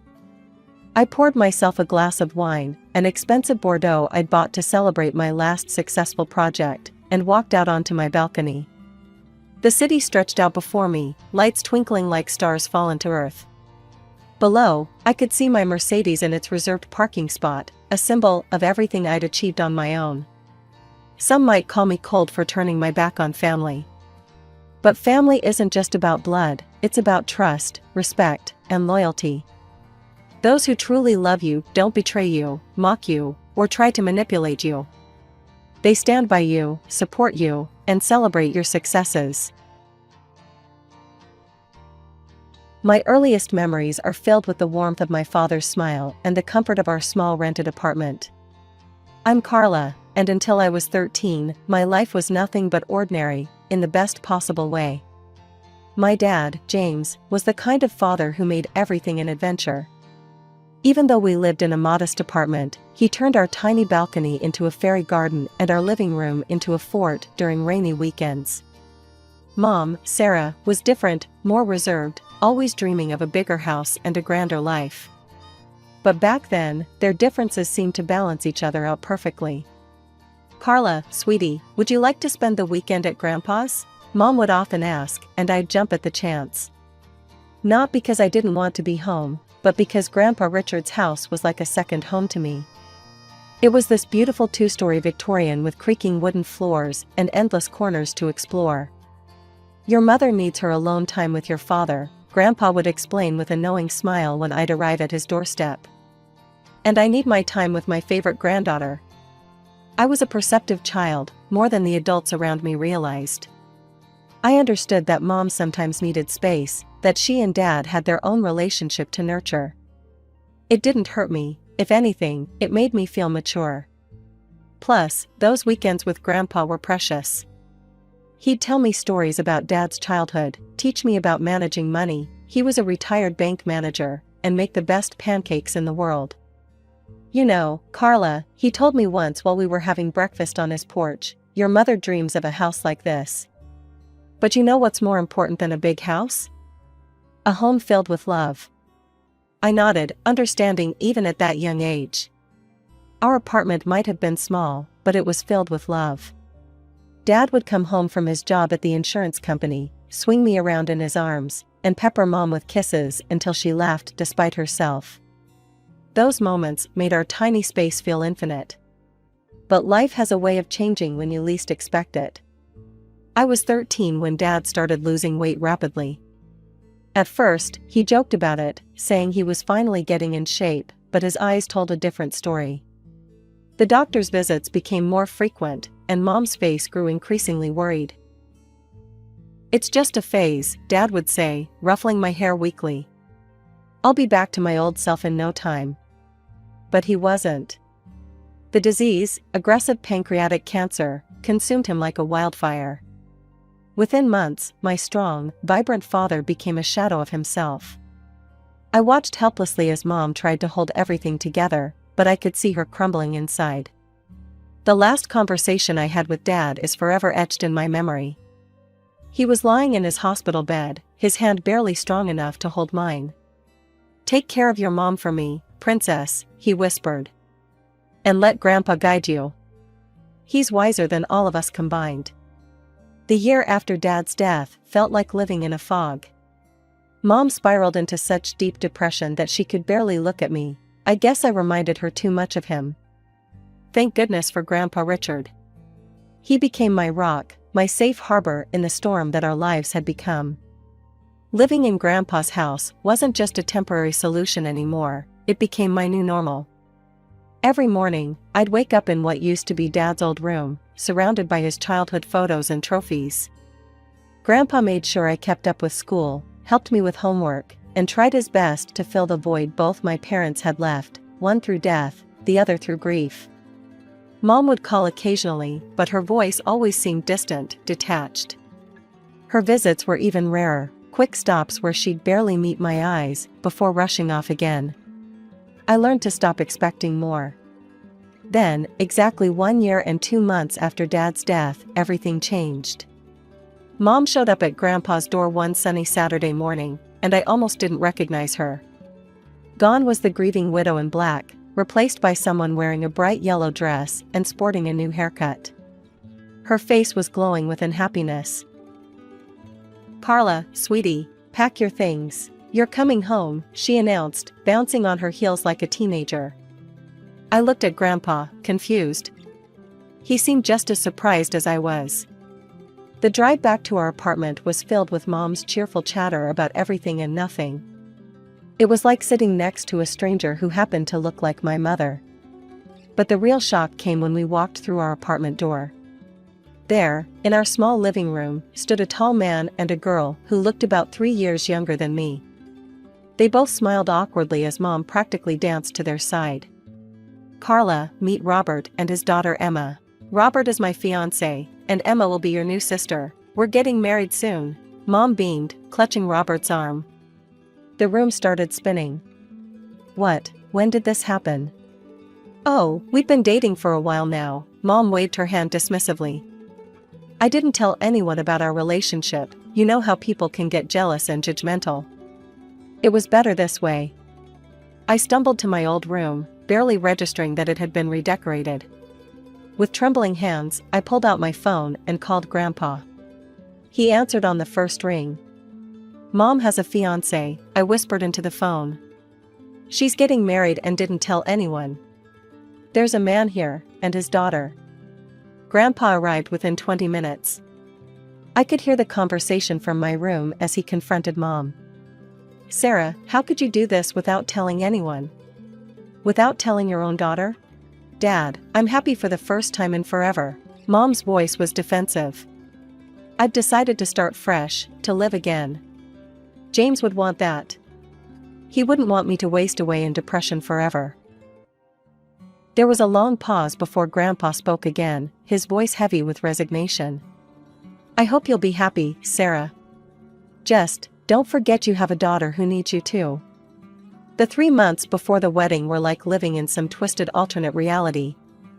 Our small apartment felt even more cramped with 4 people instead of 2, but that wasn't the worst part. What really got to me was watching Emma, my soon-to-be stepsister, wrap my mother around her finger. "Mom, can you help me with my hair?" Emma would say, and my mother would drop everything, including our conversation, to assist her. The way she said "Mom" made my skin crawl, especially since she'd only known my mother for a few months. Mom seemed blind to everything except Emma. When Emma mentioned she loved ballet, Mom immediately signed her up for private lessons, something I'd begged for years ago but was told we couldn't afford. When Emma complained about her old phone being too slow, Mom bought her the latest iPhone model. When Emma wanted to redecorate her side of the bedroom we now shared, Mom took her shopping and spent hundreds of dollars on new bedding, curtains, and decorations. "Your sister needs to feel welcome here," Mom would say whenever I tried to point out the disparity in treatment. "Stepsister," I'd correct her. "And I need to feel welcome too." She'd just shake her head and walk away. The wedding day itself was a modest affair at a local venue, but Mom glowed with happiness. I stood there in my bridesmaid dress, watching as she fussed over Emma's hair and makeup, barely sparing me a glance. Throughout the ceremony and reception, Mom kept Emma close, holding her hand, introducing her to everyone as "my beautiful daughter." I might as well have been a waitress for all the attention I received. Grandpa gave them a check for $5,000 as a wedding gift, a generous amount by any standard. But I overheard Mom's reaction when she cornered him by the restrooms. "Really, Dad? A check?" she hissed, her face flushed from champagne and anger. "I was counting on you giving us your house. We're a proper family now, we need the space. That apartment is too small for 4 people. Grandpa remained calm, though I could see the disappointment in his eyes. "Sarah, you're rushing everything. First the sudden engagement, now this? That house isn't just property to be handed over on a whim. Besides, it's where Carla spends half her time now." "Oh, so that's it? You're playing favorites now?" "No, I'm being practical. And maybe you should be too." I slipped away before they could notice me, but the conversation haunted me. My mother had changed so much that I barely recognized her anymore. She'd created this new perfect family in her mind, with Emma as the star child and Robert as the ideal husband. There didn't seem to be any room left for me. So I did what any unwanted person would do. I spent more and more time at Grandpa's house. At least there, I didn't have to pretend to be happy about being replaced. For years have passed since that moment, and I was about to graduate from high school. Living in that apartment had become a masterclass in avoiding conflict. I'd learned to be quiet, to take up as little space as possible, to spend most of my time either in my room or at Grandpa's. One evening, during our weekly family dinner, another exercise in pretending we were one big happy family, I decided to share my plans for the future.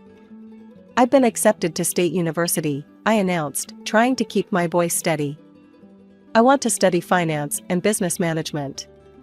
The silence that followed was deafening.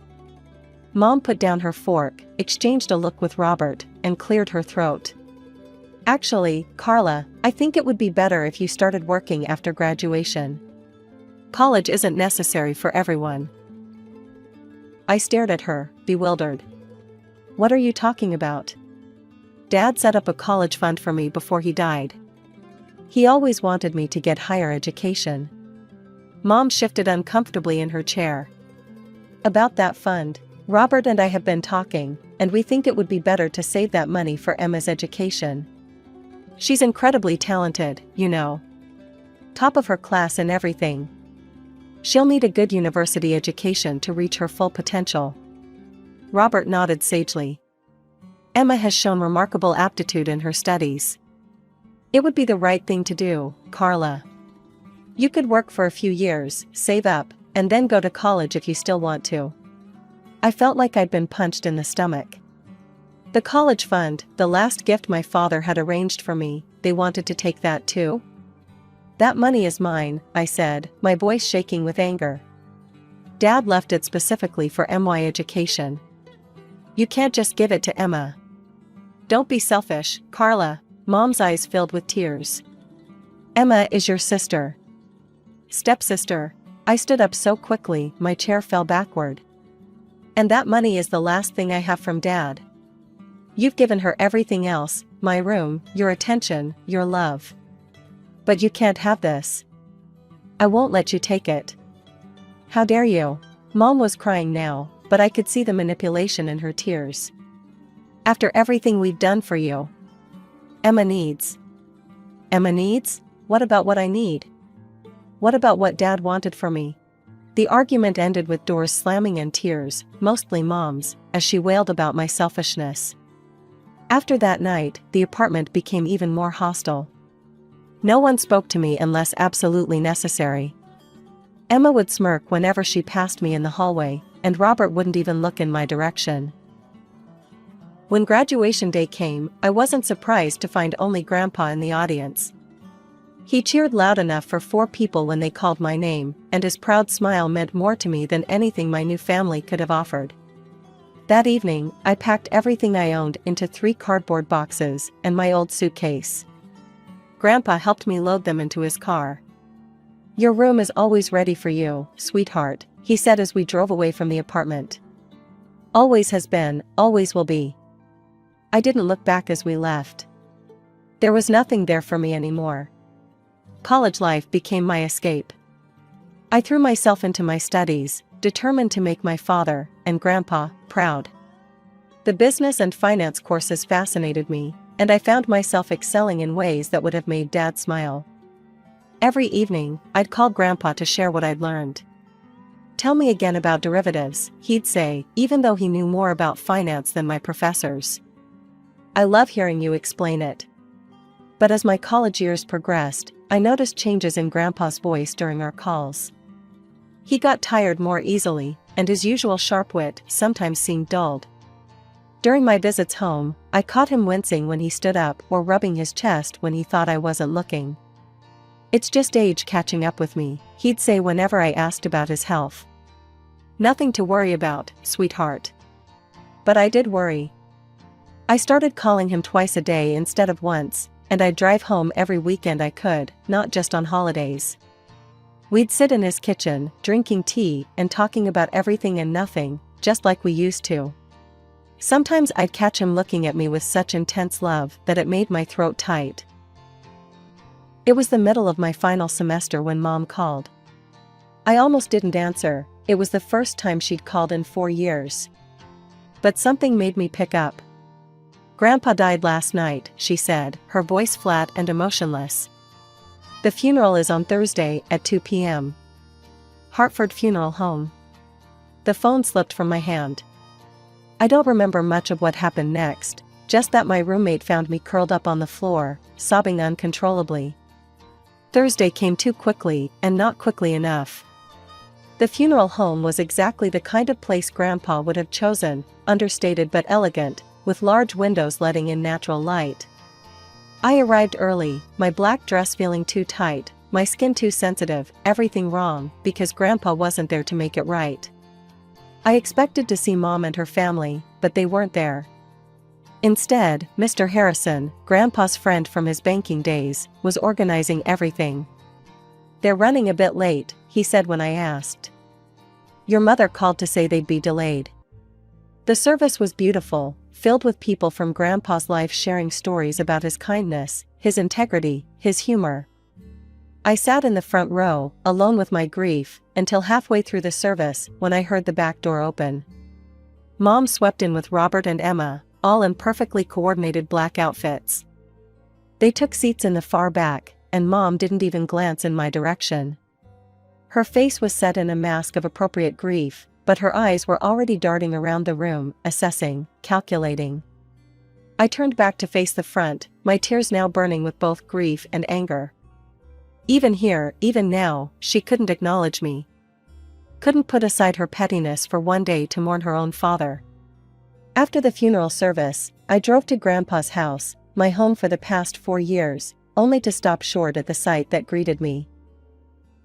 There, scattered across the front lawn like worthless debris, were garbage bags filled with my belongings. My clothes, my books, my photo albums, everything from my room had been unceremoniously thrown out.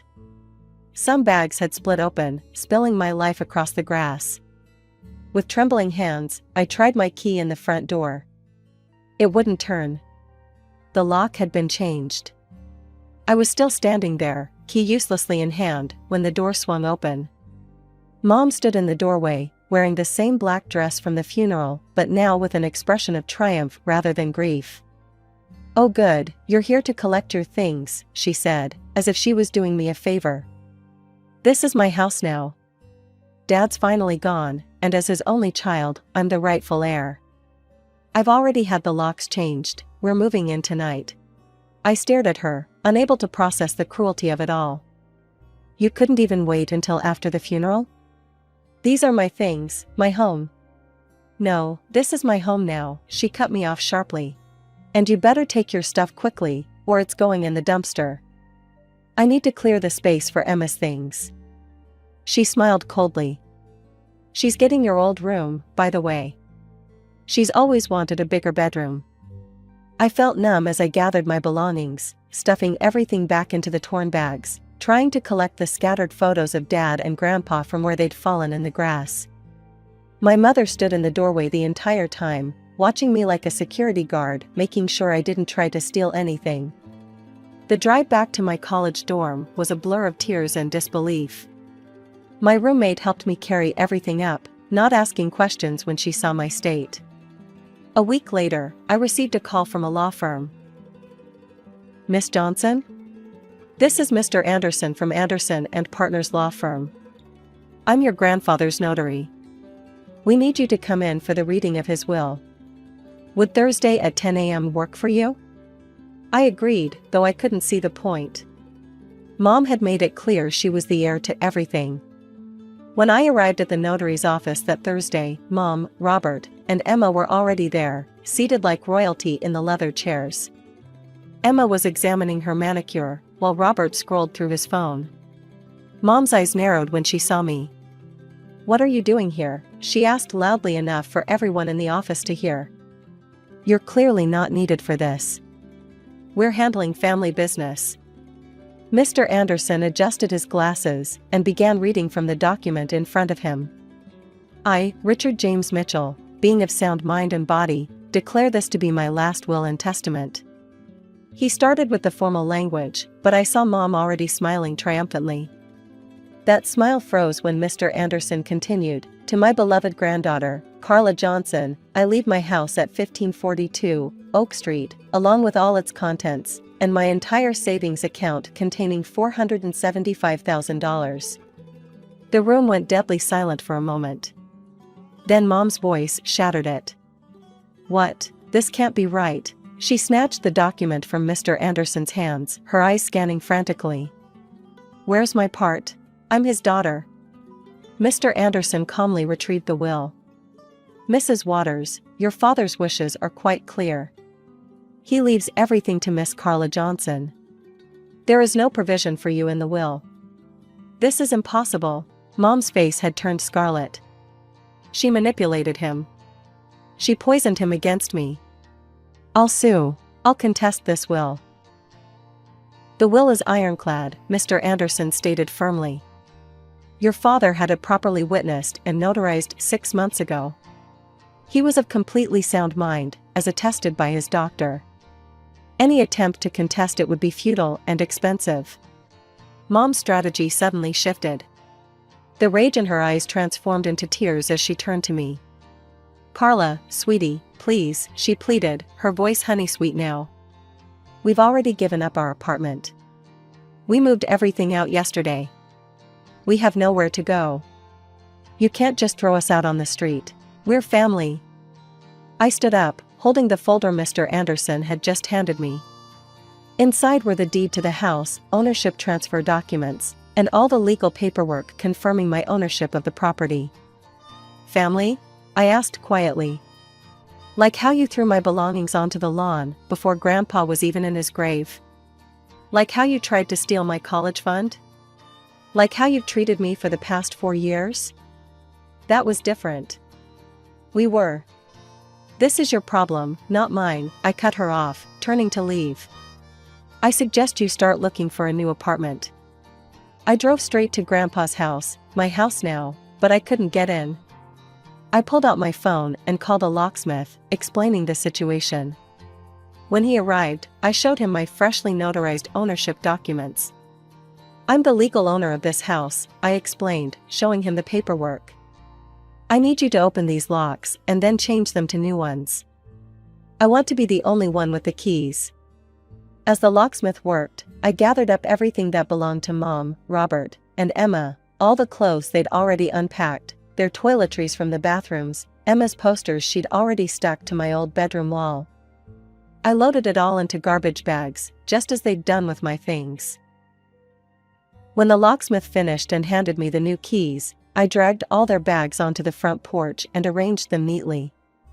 The symmetry of the situation wasn't lost on me, their belongings now sat where mine had been just days ago. As the sun began to set, I heard the familiar sound of Mom's car pulling into the driveway. I watched through the living room window, Grandpa's favorite spot to read his morning paper, as their reactions played out exactly as I'd expected. "What is this?" Mom's shriek could be heard clearly through the closed windows. "Our things? All our things are outside." I opened the door, but stood firmly in the doorway as they approached. Mom's face was red with fury, Robert looked like he'd swallowed something sour, and Emma was already crying theatrical tears. "How dare you?" Mom stormed up the porch steps. "We live here now. You can't do this to us." "Actually, I can. This is my house now, legally and rightfully. You need to take your belongings and leave." "We have nowhere to go," Emma wailed. "You should have thought about that before giving up your apartment," I replied coolly. "Not my problem." Mom tried to push past me into the house, but I stood my ground. "Move, Carla. This is ridiculous. This is my father's house." "No, it's my house now. And if you don't leave immediately with your things, I'm calling the police to report you for trespassing. After that, all these bags go straight to the dumpster." I pulled out my phone. "Your choice, Mom. Just like you gave me a choice about my things a few days ago, remember?" The next few minutes were filled with cursing and threats as they gathered their bags. Mom alternated between crying and screaming about how unfair it all was, while Emma kept saying I'd regret this. Robert muttered under his breath about contesting the will. As they loaded the last bag into their car, Mom turned to me one final time. "You're no daughter of mine. Your father would be ashamed of you."